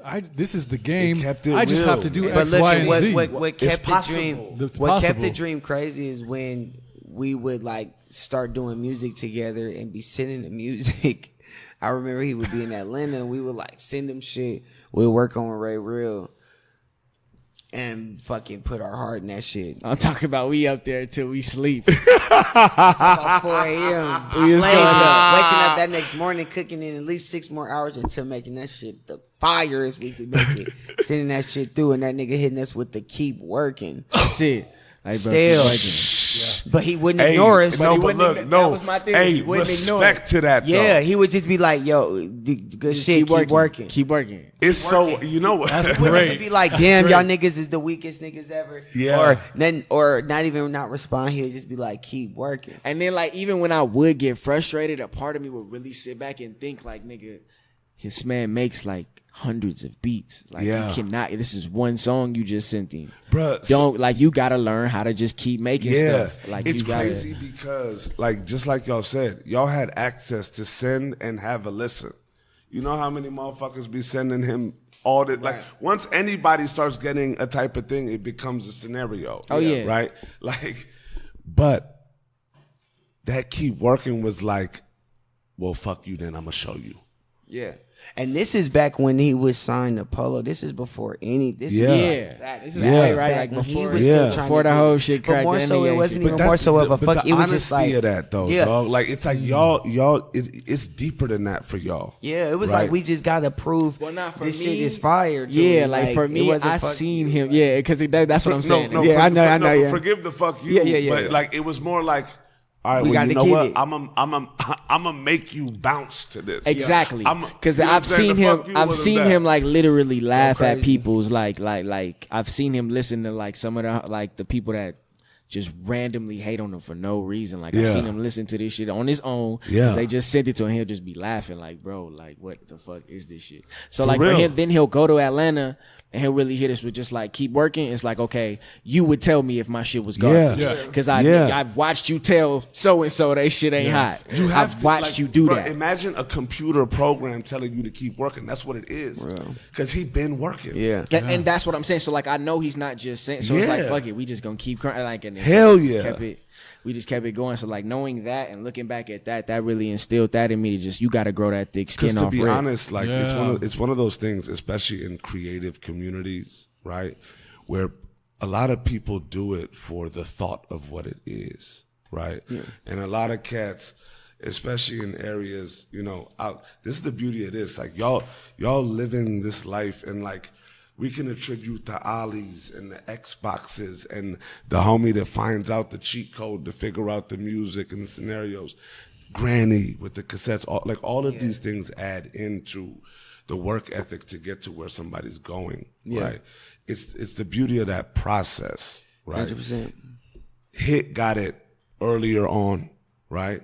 Hit was working, but you saw that machine. Man. In order to make, right? I watched this man live. This one thing I'll never forget. I always tell him this, like whenever, like literally, like we used to talk about this all the time. Like nigga, he used to really say this coming out of high school, because this is at this point he just want to make beats. He didn't got his first placements cracking. Like he know it's gonna happen, so he's not fucking with school. Yeah. I'm like, okay, well my mom is gonna kick my ass, so I'm finna have to go to school. But like I remember this nigga literally being like on Fridays though, he was not no rap nigga. He was like, nah, I'm in here making beats because I'm gonna have my own parties. Like, why am I gonna go to these parties? That's one thing I'll never forget him saying about like. So like when we went to the club, I remember us going to the club when this shit first started cracking. When Ho first did his shit and going like, bro, you used to really say you'll just be in here with your own parties, bro. Like you would, and like look at this shit, bro. Like I'll never forget that. Yeah. Like, so like that, it was just showing me shit like that. Yeah. It was like, okay, nigga, you can really do this. Like all you got to do is sit down here and focus, bro, and you can go and get it. Like Absolutely. And that's the beauty of work. Yeah. You know what I'm saying? Like, that work gives you confidence. That work allows you to build up. That keep working. Like, of course, it was real advice. It wasn't of course just our egos want to hear, oh, bro, this is hot. exactly. Right? And it's like one of those things of like, just that's so genuine, but so many people could see that as like, oh, come on, bro. Like, you're not going to give me that. But you have to do that in this game. Period. And like the beauty of where this convo is going also is like, these are the seeds of the inception where it's really starting to get real. It's going to get real for y'all. Exactly. Because y'all coming to this point, and let's realize this, too. This is the beauty of groups that I love. And I want to speak on this at this moment, in that it always starts from solo artists that come together, right? Yeah. And the gorgeousness of a group, and it's so much harder to keep groups in it like together. Right. And we still at where y'all just starting, but groups cannot form unless both parties are enamored by one another in a creative sphere. Right. Groups cannot form unless one looks at another and says, you know what? I was planning on taking the world over. Right. You were too. Now let's take this shit over together, because like Literally, that's what it's like. And then but like literally, it's not even that. It was, he does shit like now. I tell him this shit all the time. Like, Right. bro, I've been saying just make beats, bro. Like that's why we love this new project that's out right now so much. Cause like he really did, like he making beats, and even he be like surprised, and it's like that's one of the things that it be like. the way I can just snatch song lyrics out of thin air and go, this is what it is, and I can one take shit sometimes. This nigga does that on beats, and that shit just be tripping me the fuck out. Like, he can do it in the exact same formula that I be doing it in my brain with a rap. He can do that shit and translate it on a beat. Yeah. Like, that shit fascinates the fuck out of like, so it's like what we realized, just to piggyback on what he's saying, is what we realized is like, you're Superman, I'm Batman. You're Iron Man, I'm the Hulk, or whatever the fuck it is. You're Matt Hardy, whatever your favorite you're Matt Hardy, superheroes I'm Jeff are. Hardy, you're Ryu, I'm Ken. Yeah. We keep fucking like we could definitely fuck people up on our own. Like, we know could that. definitely fuck people up on our own, but we could really fuck this shit up. Yeah. On some other shit for real. And then what's crazy is one, we've always kept a level of honesty together, because one, we've seen so many groups come and go. I'm talking about, we've been compared to every fucking new group and shit. For sure. Whatever, that shit keeps coming, and it's a marathon, and we keep on seeing niggas fall when they keep trying to hand the tassel later on in the race. Or whatever the fuck that is. Straight Whatever up. that. What's that called? Baton. The baton. Yeah. Hand the baton. And so we see that all the time. But the thing that always keeps us sustained, which is also an awesome. Yeah, it's a sick ass turn to one of them. Lately. That somebody Adler told us, but whatever. That keeps us sustained is that, one, we're real people, we're real friends, we're honest, and this shit is like, the stars are aligned for this shit. Yeah. It's like destiny for this shit, 100%. Yeah. Like, as we're growing into the same shit. Yeah.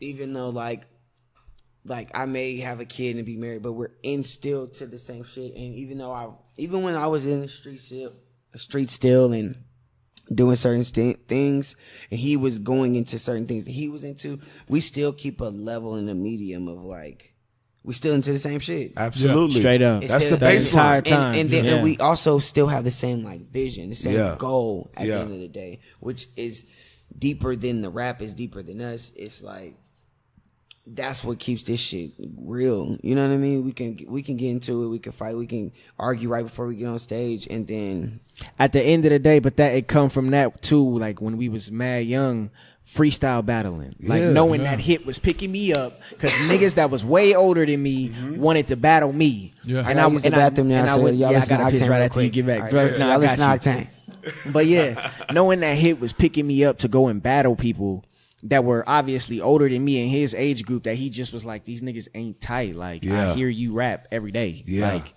pull up, we going to the bowling alley tonight. Straight up. Like, and this is the nigga that I've been telling my mom about, like, nah, this is Hit Boy. Like, this is the stuff he doing.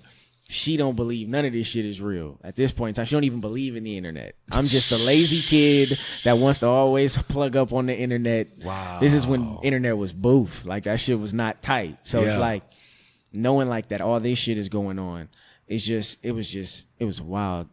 That shit was just wild, bro. It's crazy how it is, bro. It really is, because like, these are those developmental moments. You know what I'm saying? Yeah, that's what makes it the most. It taught us like so much, just raw, just go for that shit. Like, you don't know what the fuck happened. You don't. So where I wanted to get to, man, is where it really started to become real for y'all as a group, like in its youth. You know what I'm saying?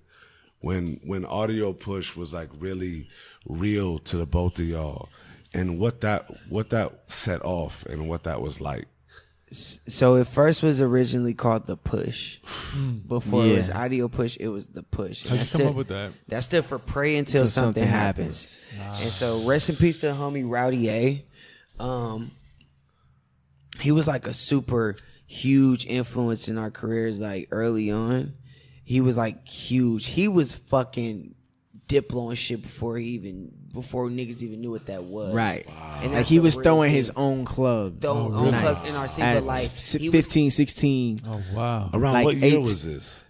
07, 06, 08. Word. Max 08, but Word. 05, You guys 06, are out 07. of high school at this time.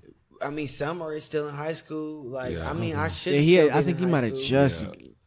I should have still been in high school. Maybe like 07. Yeah, it was 07. I graduated 07. Yeah, 07, 08. You know what I'm saying? But this dude was like 5,000 kids coming out. Yeah, Saying, like, easily. throwing wild events. And Really? so he would like, We would all like do little promotion club shits. We just knew we wanted to be involved in all that shit. Yeah. So we was like promoting the clubs, like, cause for us, we want like not even on no one. We was popping. If we didn't have it no right, other like way, we would actually bring Like, people that we like, cause that was the thing too. Like he was rocking with us because we would actually bring people after we gave them flyers. They was coming to the club and it was really shaking up and it was lit up in there. Like, and so that's what actually made Hit Boy start fucking with us on a different level, because we would do after our own when he would tell shows. us keep working, that's exactly what the fuck we did. We kept working. So we started getting popping on MySpace before any of the other shit. Right. We was getting spins on that shit on our own, and we was doing shows with Rowdy, and so them fools start coming out to our shit, seeing 600, 700, 800 kids, 1,000 wow. kids going crazy. Back That's a then, large crowd. we're kids not realizing it. What We're we're idiots. doing. We didn't take pictures with these motherfuckers, sign autographs. We didn't do nothing smart motherfuckers would have I did. feel you. And so That's the youth of that shit, though. yeah, Right. and so we just turning up, but that's when we knew it was real. Like, okay, we got some shit cracking. It was the push. We was doing our shit, and then these dudes from Boston had hit us up on MySpace, named Cadis and Sean, and they wanted to fuck with us. They had like a production company. They had moved out here from Boston. They had a studio. They had kind of got they had got a publishing deal. So they had got a fat ass little check from a publishing deal, which gave them a production company, which allowed them to be able to sign motherfuckers. Got it, yeah. And they wanted to sign us. So this is before I'm even 18. And it was funny because when I graduated at 16, my mom was trying to press me to do all type of shit. Yeah. And I was like, man, I want to rap. Like, shit, I got 2 years to burn. Motherfuckers got to graduate at 18. I got 2 years to go for mine. Like, fuck Straight that. up. And I always told myself, if I don't get signed by the time I'm 18, I'm going to go get a regular job and go figure some shit out. Oh, wow. Because I wouldn't even get no job. I might have had a job at KFC for like a little bit, but I wasn't even fucking when I'm like, I'm about to rap. And we got signed before we was 18. Like, because we did our real deal with Interscope at 18. So we signed with Cadis and Sean. I was still 17 for sure. And That was the publishing deal. Nah, that was a production deal. But Production deal. they had label then. they had, but then we ended up doing the actual deal. But at this time, what it was we had did a song. We had did the first Teach Me How to Jerk, I want to say. We did the first Teach Me How to Jerk with Ray Real. And this is when shit started getting cracking. and that's when they came to that show. We had a huge ass fucking concert our of own our concert. own with like 800 kids in the city. And they came to that, and it's like, all right, And it was like, sign this, come to this show. Like, we'll meet at Oh, this show. wow. So they came to that show, and it was like, these niggas is it. Like, and it was cracking. And so from there that was we the had first time we moved to Hollywood. yeah, and they redid the song that we had at the time that was booming. Word. And they redid it, revamped it, and made it like crazier. And that's when the whole like jerk shit took off. Yeah. So make a long story short, song got on the radio, like by ourselves. We still living in the hood and shit. Song get on the radio. And you ain't signed to Interscope at this time? Nah, we this is didn't still even sign before. yet. This is still before. We still got it. We got it lit in the city. We got 1 million views. We got 1 million plays on MySpace at the time.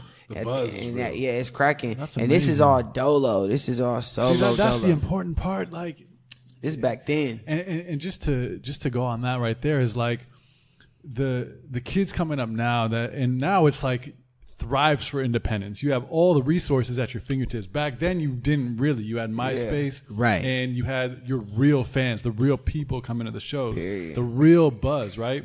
But just to have that control and build that before you get your deal, that's the part that I think needs to be exposed a little more. Is like, I think so many people are looking for that deal to make them, right? Yeah.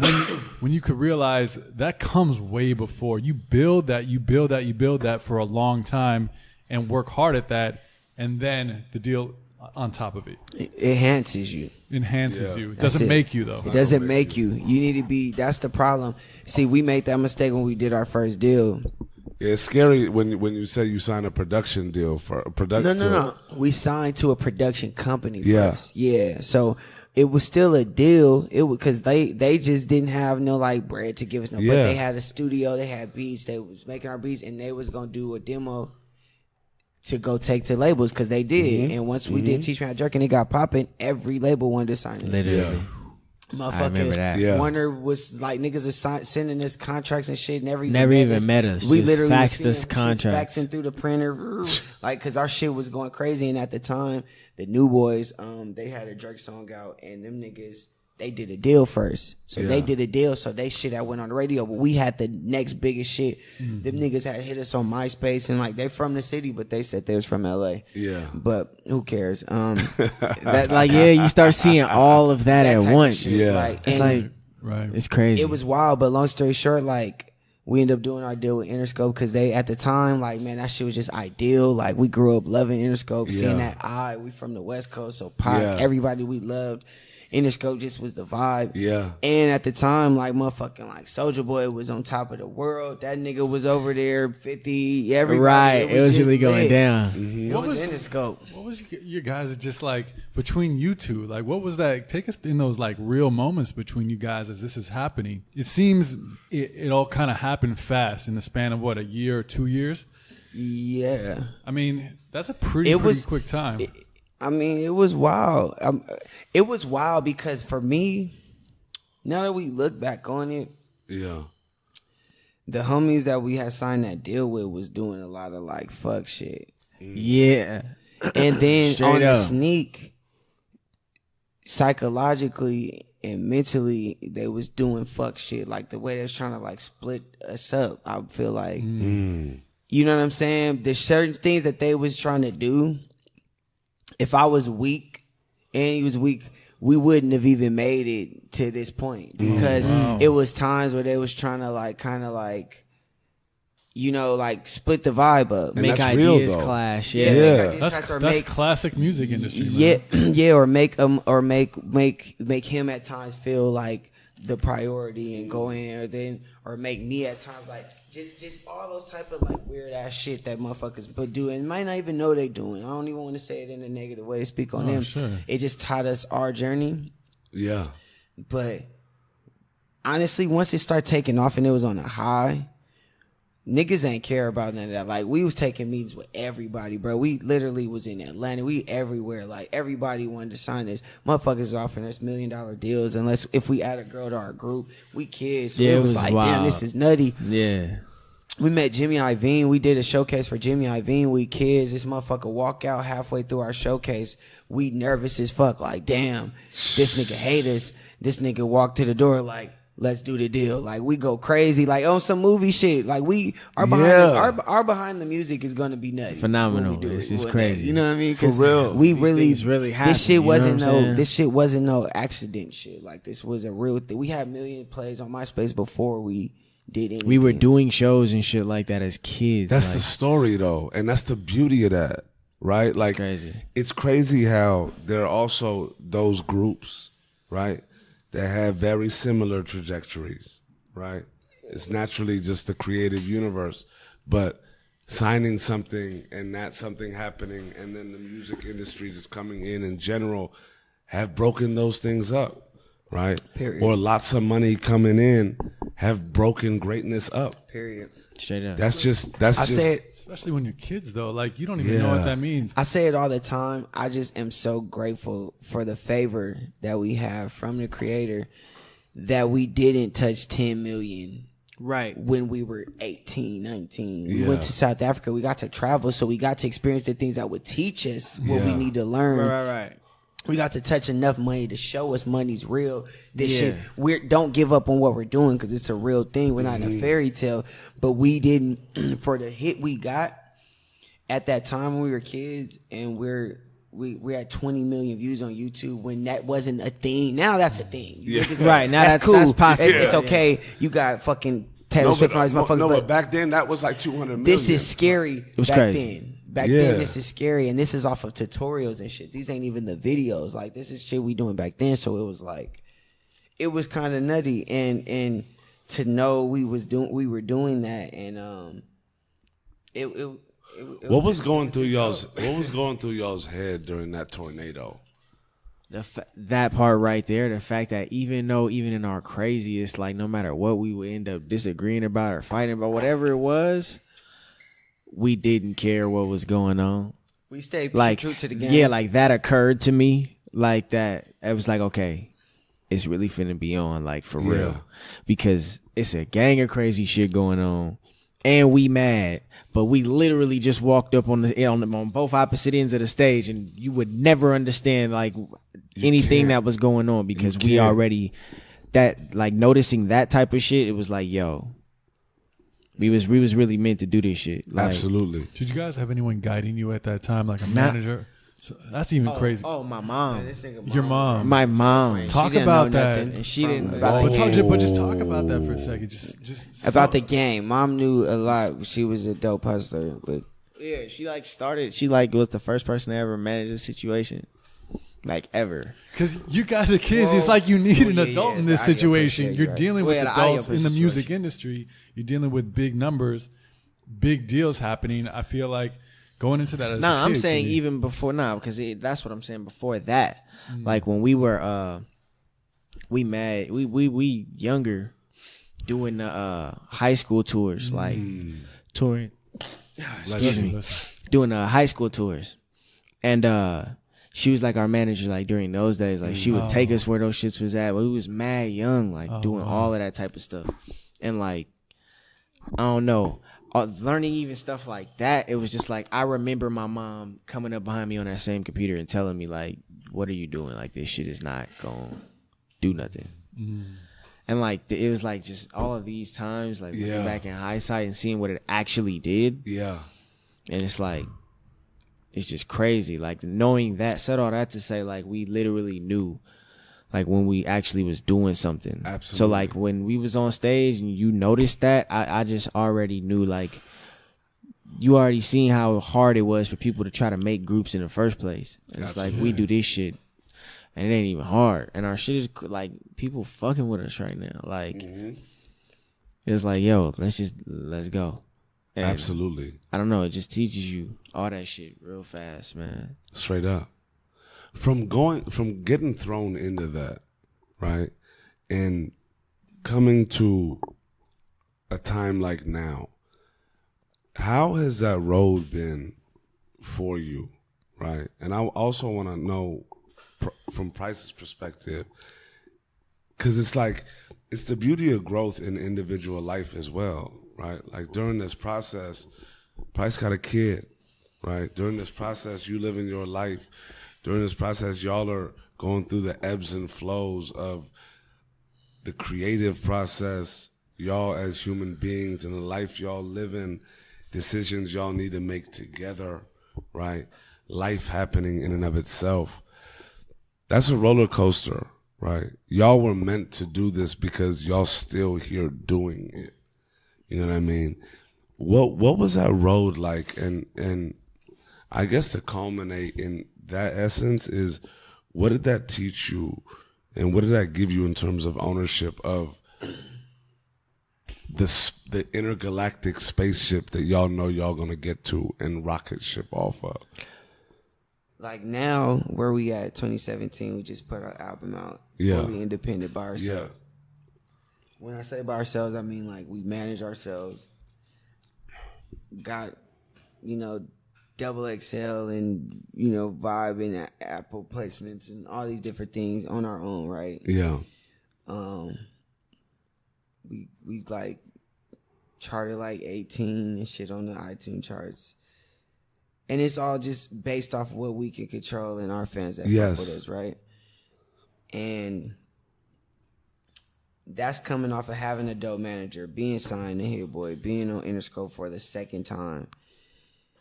And we feel more on fire now than like literally ever, except when we first started this shit. Yeah. Like, period. And it feel like that Hit Boy message back, like, keep working, period.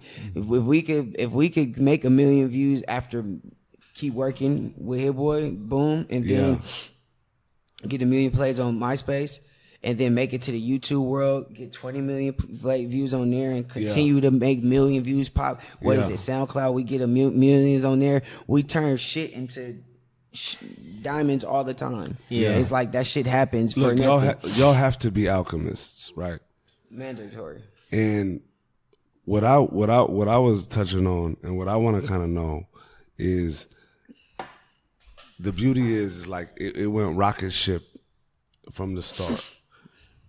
It always does, because when somebody gets signed, it has to be a rocket ship of some sort. Whether it's like motherfuckers thought it was a firecracker and the shit just fizzled out, or the shit's booming, or all these things.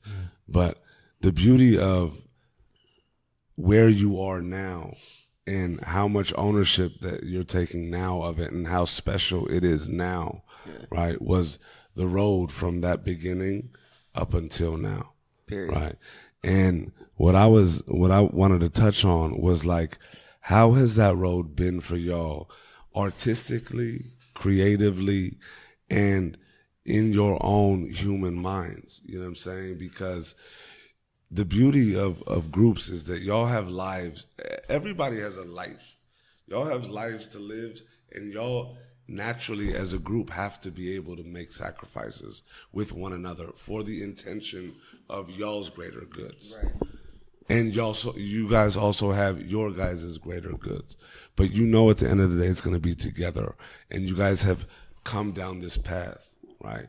I want to know just what that kind of blossoming and growth has been like for y'all from the day that y'all signed up until like this period, just in terms of like that, what the creative experiences have been like, what the travels and the experiences of what you've seen have been like, and also just what that life has been like in terms of y'all as individuals. I think the creative, the creative process of it, ever since like the whole beginning of it, like we've always had that element that it just works. Yeah. And it's like, so for me, it's like the thing that keeps it, like the machine behind it for me, that's just like, it teaches us to just stay on it, is one, we've always known the level we've always expected. Like I remember us being kids, like, nah, it can't be like just crazy. We gotta have it like, we gotta move like boom, boom, boom. And then after that, we've never had to really actually like fully rehearse other shit. Mm-hmm. And people be like, how long did y'all rehearse for this tour? We was like, nigga, we made this shit up literally like 2 hours before. Yeah. Like on it, like noticing that level of skill, like, and how it was coming out. It was like, bro, if we hone in on this and really do this ourselves, and we were granted lives that, you know, don't happen in music, to be able to just take laps and come out and do this several different times. Yeah. And then one of the things that people break down to us is how young we started. Mm-hmm. So it's like we be feeling like, damn, we some like kids be coming up to us like, yo, y'all some OGs. Niggas be calling us OGs all the time. Which is tight. Yeah, it be crazy. But they was like Hov dropped Reasonable Doubt at what, 26? Hov dropped Reasonable Doubt at 26. Outkast, they was 27. And it's like, you gotta really think. And I was like, damn, they were like, yo, you gotta chill. Like, y'all get are this shit really cracking till a nigga hit like 30. Yeah. And that's a fact. Like, so it's I'm like 26 years old. Like, we got cracking when we was 17, 18. So we ain't none better. Just to piggyback on what he's saying, I'll give it back to him. But like, oh yeah, do shit. We had so many people come in and out, give up, and then give out. So that we've been forced to learn shit on our own. Like, I produced our whole new album. He's editing our videos. Yeah. Like, we orchestrate all of our shit. We can walk in buildings and close. Like, I'll go in our publishing company and get checks cut, fat checks, 6-figure checks. Like, we go and make shit happen. Yeah. Because we've been in the games. We not listening to no fuck shit. You can't just tell us shit. You can't tell me that because I've done no 2 laps with this. Period. We've signed. And you know we've that. We've been on Interscope when they y'all had a full through staff. that. Yeah. With Ron Fair and walking in here with motherfuckers who have birthed people in the game and really have seen these motherfuckers get fired after being in a building for 20, 30 that years fast, and like, never even have a thought of being fired. Like, this has never even been a thing. Yeah. Ever. And then walk in and their fucking position is gone. So we know the value in like being able to walk in that building again and make it crack. After you guys like you like that whole shit happens and y'all don't have to owe nothing. Like, Yeah. then you come back into, we know like Same the building. impossibility of that. Like, Same same building. doors, not just getting Absolutely. same to elevators. deals. We're just coming to get Yeah. another situation. Like, we know how crazy that is. Like, Yeah. and we've done it. And twice. we left the building with less the first time, you know what I mean, and making it crack. Like making millions of views happen, doing shows, doing tours, and then doing another deal. And so this time around with the internet, then knowing everything we know, Yeah. but being only 26, 27, Yeah. like that's a fucking, it's over. What the fuck is wrong with it? And it's like, so for we real. know we're Curtains, doing like- something right. Like, Yeah. and it's just like, it only takes 2 sticks to make a forest fire, bro. Off top. Like, that's it. For real, That's for fucking real. it. And it's like, that's what I run on. It's like, yo, like, you can't tell me it's not gonna happen. Like, I get it. Yeah. I get already it. happening. It's already happened. Like, yeah. Like, you know what It's I'm saying? been happening. Like that's why I had to just. That's why I was telling my brother. So I it's was like, like, that's what keeps me like, going. What you gotta understand is this, like, the power of like shit, like charting on iTunes and shit in 2017 days and shit like that. Is just as like everyone thinks they rap. In a world, in an age, in a day and age where everyone thinks they make music, everyone thinks they rap, everyone's putting out projects on iTunes and Spotify and shit every fucking day. Think about how many projects that we don't Yeah. even know about So come when out you on chart, iTunes. Yeah. I don't give a fuck if I am number 18. I'm gonna take that shit like a champ and sag Yeah. down the So, street right. with my I'm nuts top hanging 20 because right I'm now, bro. I'm from the IE, and this is with no one. You know this what- is Yeah. with no sponsor, And- nothing. and This bruh, is with nothing. The beauty is y'all gonna continue to keep going. Oh, yeah, for sure. For sure. And what's crazy is like You feel me? I feel like longevity, and I mean to think that you guys are like 26 and have kind of had longevity in the music industry, which is you guys have already had a long career, Right. Because this is like the NFL, like For sure. 2-3 years tops for a lot of kids. Absolutely. Right. Straight up. So on that path to longevity always starts with taking control of your career every single time. Yeah. The second you know how this industry works, the second you take control and don't rely on the industry, don't rely on that staff or that person or that A&R, and once you can take control of your career and use those two people as tools to enhance, like you said, then you start to see that longevity Right. and that real career growth. Because you guys might not even have hit your prime yet. No, Like you period. guys Oh, might have yeah, had- yeah, for sure, And, man. and you probably both think that way too. Fully Like 100%. 100%. Know it. Like that could have just, you Like, know, we grew up on Pharrell. yeah. Like, I Like, mean, it's not our fault that our shit was taken off when we were kids and didn't know no better in the music. I mean, like in Bro, a lot of let's ways, be- you like, guys might still be. we was you, just- you guys might just be getting started in a lot of no, ways. we 100% that's what he's are saying. just Like, getting yeah, it's that's what Facts. it's- You know why? And I'll just come in because y'all started glowing up and LA started blossoming. yeah. Like, understand this. It was like almost the undercurrent. And then Los Angeles in and of itself, all of y'all as artists have just been growing Yeah. and glowing. You know, that's the beauty to me looking at it and from just like kind of being inside in certain respects and seeing it and seeing different cats grow, different cats. Every individual artist at the end of the day has what they in their mind think success and making it is. Right. Right. At the end of the day, the beauty of that concept in and of itself is that the reality of what is truly beautiful about that is that to keep going and to keep Right. growing and take steps forward. You know what I'm saying? Y'all literally from way earlier than when y'all first popped, were popping. Right. You know That's what a I'm saying? That's the ultimate fact. And you guys have been through it all and will continue to be like are experiencing so much more. Like now the playground, now the vastness of the San Bernardino County, like y'all looking at the world now. Right. You know what I'm saying? The conquer and the experience is different. Period. And the beauty is through all of that, y'all have taken ownership and said, you know what? Like being in those buildings, like artists go through that and feel like everybody's on the side, and then maybe it does, maybe it doesn't. Maybe it's you need to change this and you don't. Or maybe, you know, you take ownership. But like you said, it's lapse.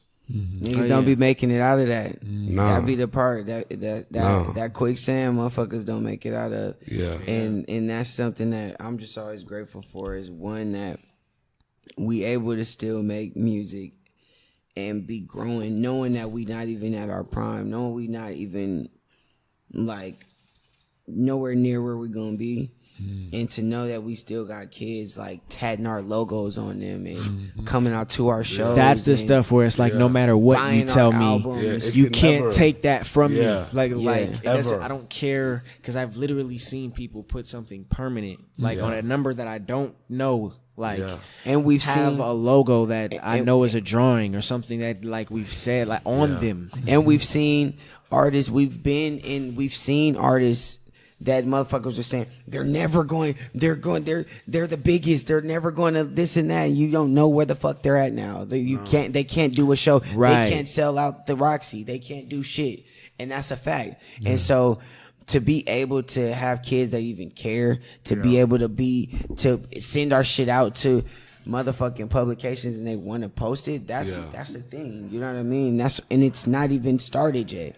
So it's dope. It's 2017. It's a whole new game. Like, and shit that we been telling motherfuckers was fresh and dope, they're just finding out and realizing it's dope and crazy. That like, y'all the praising last motherfuckers thing. dressing like girls, and we got hell for wearing skinny jeans, and now everybody wanted to transition. I'm still finna wear skinny jeans. It wasn't a trend for us. It wasn't a trend for me. Or even that, even more so do that is what it is. I'm just we rock and do what the fuck we do. Even more so that, like, I've had like just when you look back at it, from being that young and being that far ahead to where you was already making fun of me, and now you wearing it, okay, and then like knowing that situation of it, it'll build something in you where it's just like, okay, you start realizing that pattern, like, okay, I'll do this, and then it'll get laughed at, and then it'll be like, oh shit, that shit is hard, or it'll be,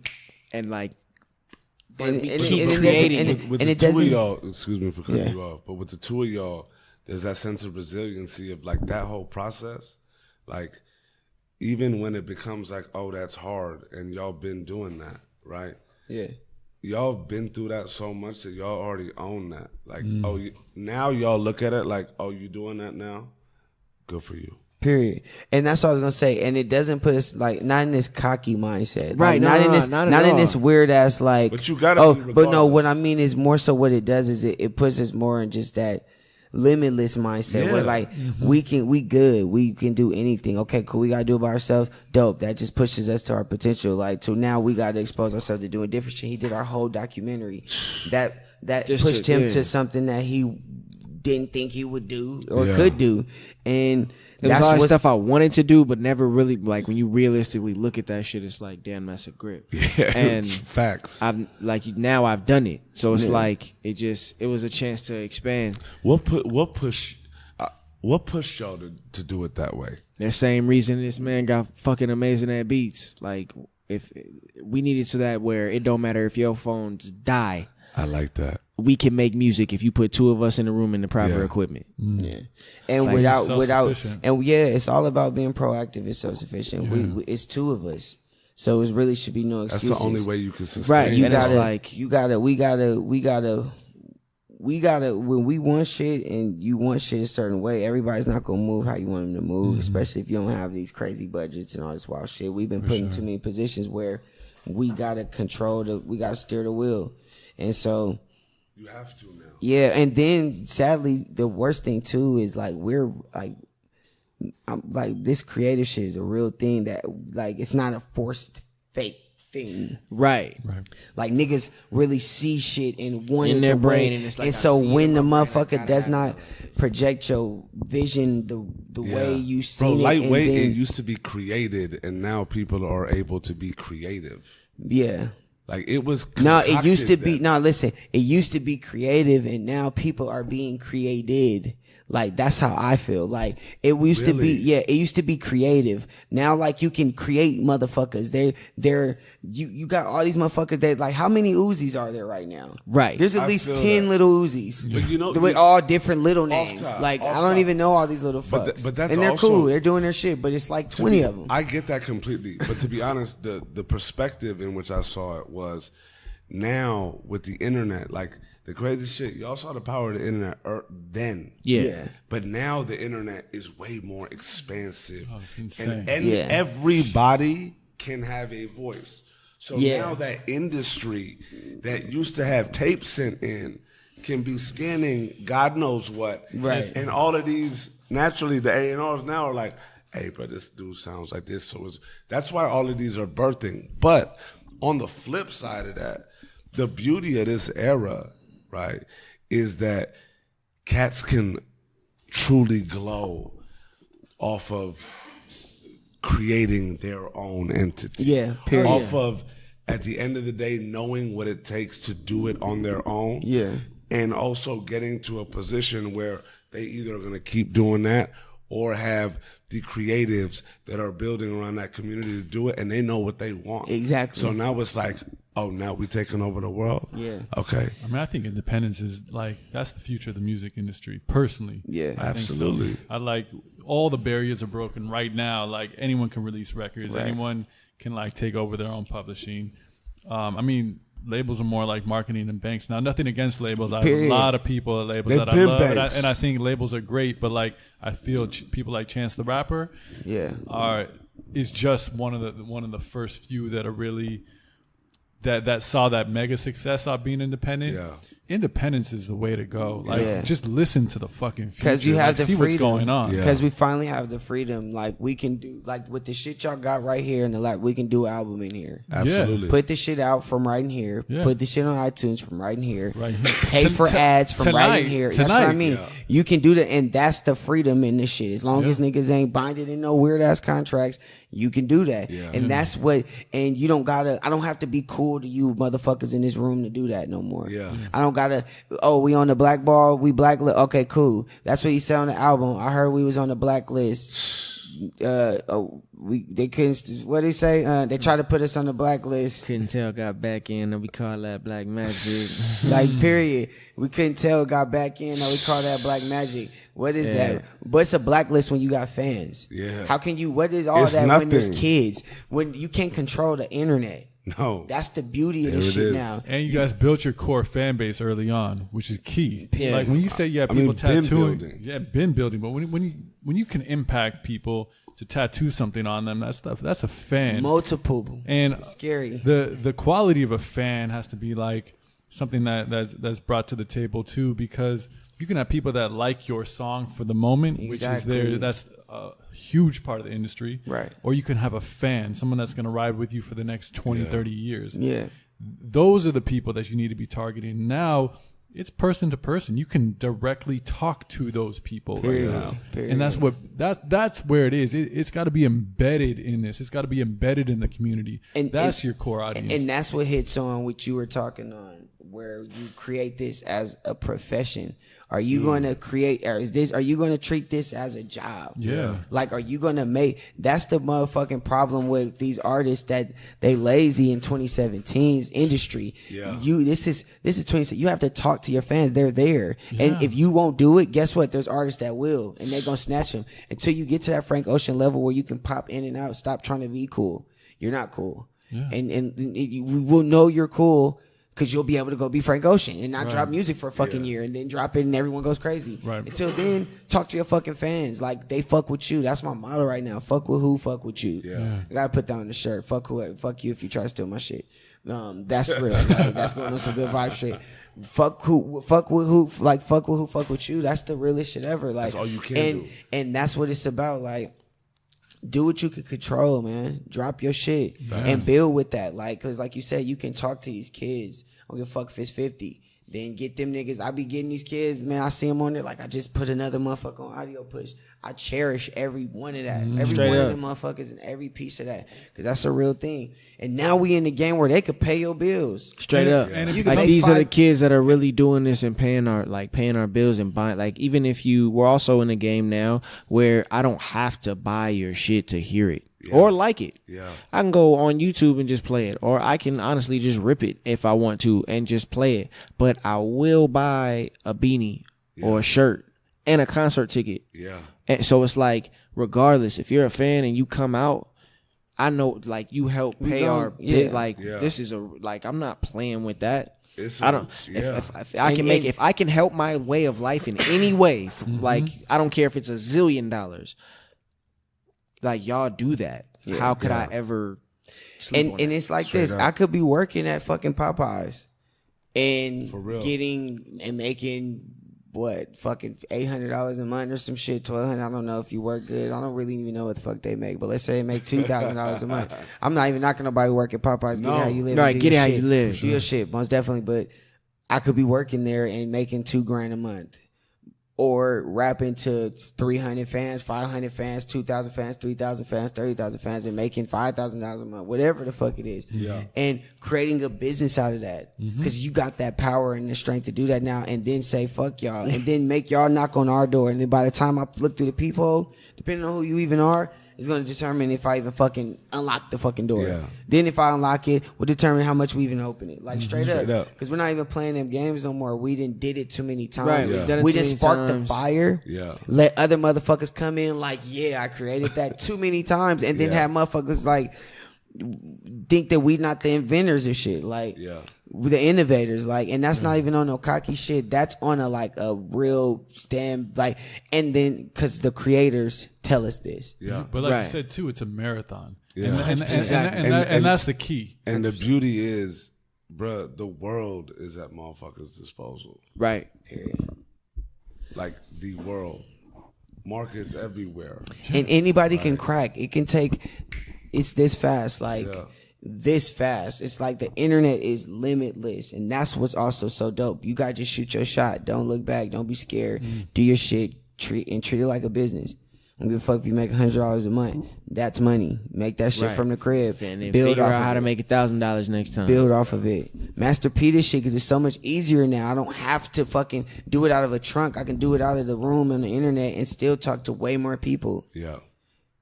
Just take away the fear in this shit. And then once you do that, you know what I mean? That's what brings on that focus and that success. Like, that's what I believe. And now we're finally living it. We're living it now. Off top. We don't have nothing around or nothing else to fucking crutch you, Yeah. a label or a manager. So we were forced to do that. And now it's like dope. But we're not hating on none of it. We're not against none of it. It's all No, dope. for sure. You've seen it. But we're at the place now where it's like we got to get it for ourselves. And then when it all makes sense, we got a great team, man. Yeah. That That's we've built. Yeah. Like, and that feels dope. And that's key. You can't take nothing away from it. You can't come in this time around. No one can hate the vision, like fully draped in our shit. No one can hate the vision, producing the shit. The kids is coming out. We making what we want. We sign a deal when it makes sense. I love record deals. Yeah. I love good record deals. Yeah, Good I hate that fucking people make it deals. seem like they're terrible because not all deals No, are terrible. They're not. There's a No. lot of value in They're great labels. There's a deals. lot of value in It's all a labels. function, bro. Yeah. Period. But that's what we're about. You got to build that foundation, and then when they come in, we set the tone. We're gonna set the tone. Yeah. And so that's where we at now, man. We ran that rat race. We got our own label now. We manage ourselves. We produced our own album. Yeah. We booking our own fucking shows. We got a team. Like, we got our management team, Yeah. but Yeah. it's our team though. You know what I'm Yeah. saying? And we doing our own shit, and it feels dope. Like, dope. I love that. Dope. Cause I it's love like, that. damn, if we could chart top 20 and shit by ourselves, like, I don't give a fuck for when it is. Yeah. We can keep Imagine building. with any type of little baby machine, it's gonna get scary. So it's just like we just gotta keep kicking flavor and doing our shit. Look, this answer is gonna change as y'all like continue living, right? But looking at it right now, like just seeing, like, because this is such a beautiful time for y'all as creatives because right now it's fully you guys and the community that you've created and cultivated around you and the fans that y'all have touched along the way, right? If you could look back now, right, and just say what the history is I want to leave, just right now, it's naturally going to change. But what is that? Because it's such a beautiful thing, given how young y'all are and given how long y'all have been able to be creatives, right? And know that y'all are forever going to be creatives, right? When we talk about history just in this moment, what does that look like? Perseverance. Love. I feel like that's the one thing that no matter what it ever was, as far as like any level that it's on, whatever it is, if I'm making $1 zillion when I was literally making no money and I figured out a way to make money and then we figured out how to double that money and then triple that money and we were 16, 17, that's when it was like, okay, I already see this. I get it. Then I got to watch it on different levels from people that I grew up with. So now that it's all went down, the grenades have gone off, the lawyers have fought, and all we got to do is just start over again. It's like, all right, that's it. And I got all these guns. Yeah. Come on. You got them and so it's literally just like, I just know what I'm doing. And it's like, at least that making dope ass music that I like and hear in my head. Yeah. You know what I mean? And it's like, I've done it too many times with, like he said, with too many other people. Yeah. So it's like, you gonna tell me to not bet on at 20? Yeah, if anybody's talking anything other than what me and my niggas see right now, y'all crazy, and we just finna show you. Because we've literally done these laps. So it's like, that's what he means when he says like, it's not a cocky thing. It's just, you really got to sit back and think about how rare it is to go on a ride once, do it twice, and realize you can do it a third on your own. Yeah. I think for me too, it's like the good vibe and the good vibe tribe, and like just like not even on no like, you know, like cliche, but just the like, if you look up not giving up in the dictionary and shit, it's us. It's like, I love it. And you know it's not fake. It's Like it's you get to perseverance. document the story. The shit's there. It's not none of the niggas is saying it's fake. It's all there. all for right you. there, man. All the views and shit's all still there from the years ago. The shit's all there, but the story ain't fake. Nothing about the shit's, it's all real. And it's still going. Like, you know what I mean? And I don't know, I guess now as the internet speeds up, the kids are speeding up. So when the time collides again, and it just, it's so many kids, because to piggyback on it, it's so many kids who be telling us, yo, this shit is wild as fuck to be 26. Niggas be coming up like, yo, I've been listening to you since I was 8. They be like 19. I'd be like, what the fuck? They be like 21 years old since you're 8. Since I was 6 and 7. Like, I used to jerk to your shit when I was like, boom. And they be grown ass kids, facial hairs and shit. I'd be like, yo. And I get why they be coming up talking about OG. I'm 26. What the fuck are you even talking? But it's like, I'm like, but damn, you been listening, because that's a real thing. We were on video games and shit when niggas was, when they were like, 7. We were on their video heard games. those songs that he was like, we were on those video games. Real. And I'm a double piggyback off you. Y'all already got the Usain Bolt training in. You know what I'm saying? Right. Y'all like, already been in the race. Like, just like, it's like, let's do it. How many laps he run? Let's be real, right? Y'all got that. This the beauty of it now, and that's why like y'all are perseverance. Y'all are not gonna stop. This shit is the Mayweather and McGregor fight. Hell no. That's why I didn't push it. You know what's crazy? You know we gonna wait it out. We gonna let you niggas tire yourselves out. No, you know what? No, you know what this is? This is Mayweather's career. Exactly. Off top. And that's the beauty of it. Cause like, because to me, we haven't took no L's. It's all been lessons for me. It's not been losses. The L's have been lessons, no losses. That's what an L is. Absolutely. And an L is actually a lesson, money. That's it. You know what I'm saying? That's it. So we don't have no complaints. Like, I feel good every day waking up. Like, not no ill. Like, That's the best feeling. We're able to do what the fuck we love and not be like, we used to be bitter back in the day. I feel yeah. you. On some young shit because you Yeah. can't help it. Like you go through certain shit. Like I've written on Mariah Carey albums and not gotten the proper credit that we supposed. Like we didn't been through shit. We didn't see crazy shit. Like we got Wild placements shit. on lots of y'all favorite albums. Go look up any Travis Scott album. You'll see Larry Jacks on any of them motherfuckers. We done done shit on all y'all favorite artist shits. Just curating, helping cook vibes. But mad shit didn't happen in this game. And you'll learn shit. And it does. We didn't been played out of bags. Like our first deal was over $500,000, well over. This shit was little under a mil, and we got like 15 bands to split. Insane. Type shit, and we kids not knowing no better. We took Man. that shit like, oh shit, Mind you, yeah, we ain't never seen no bread like what? that. Like what the fuck? So it's like, but to know that we wake up every day and there's no ill feelings or intentions towards nobody. It's like, God bless all y'all. Like y'all do y'all thing because we good. Like we not It's a hurting. beautiful We place. cooking. We doing our shit. Hey, but you A lot know of what, these you know niggas what- done you ran know out of what's gas. wild? You know what's wild with that and how poetic this shit is because that moment right there is what I'm just like, what up, OG? You know what I'm saying? And y'all literally, if we look at it in Katz's real life, are 4 years out of college. Straight up. But what up, OGs? Period. Right. That's 100% what that is. You crazy. feel Not me? be that because in the hood, we But OGs. you are that. In the hood, we OGs. You're an OG in the hood when you're 25 years old. That's a fact. But if you are an OG, but this is some trill shit because it's like, bro, like this is the glow up. Like this has got me cracking excited right now. Right. You know what I'm saying? Period. Yeah, man. Because look, I'll tell you this. I've listened to this project and this is a glow up. That's love. And to hear about, like, I need to see the documentary though. Yeah. You know what I mean? You got to peep that. But it's beautiful how people can be touched in different mediums and how many mediums there are now and how many more vessels there are now and how people build fan bases in different places. Like cats are going to Berlin and Australia. And just know this. It's so beautiful to see and to have heard the culmination and just the road that y'all have been crumping on from jump. Like the world, like literally, just know this. Like if you ever need a squire in y'all's army, I'm just a squire. You know what I'm saying? I'll send a bird out.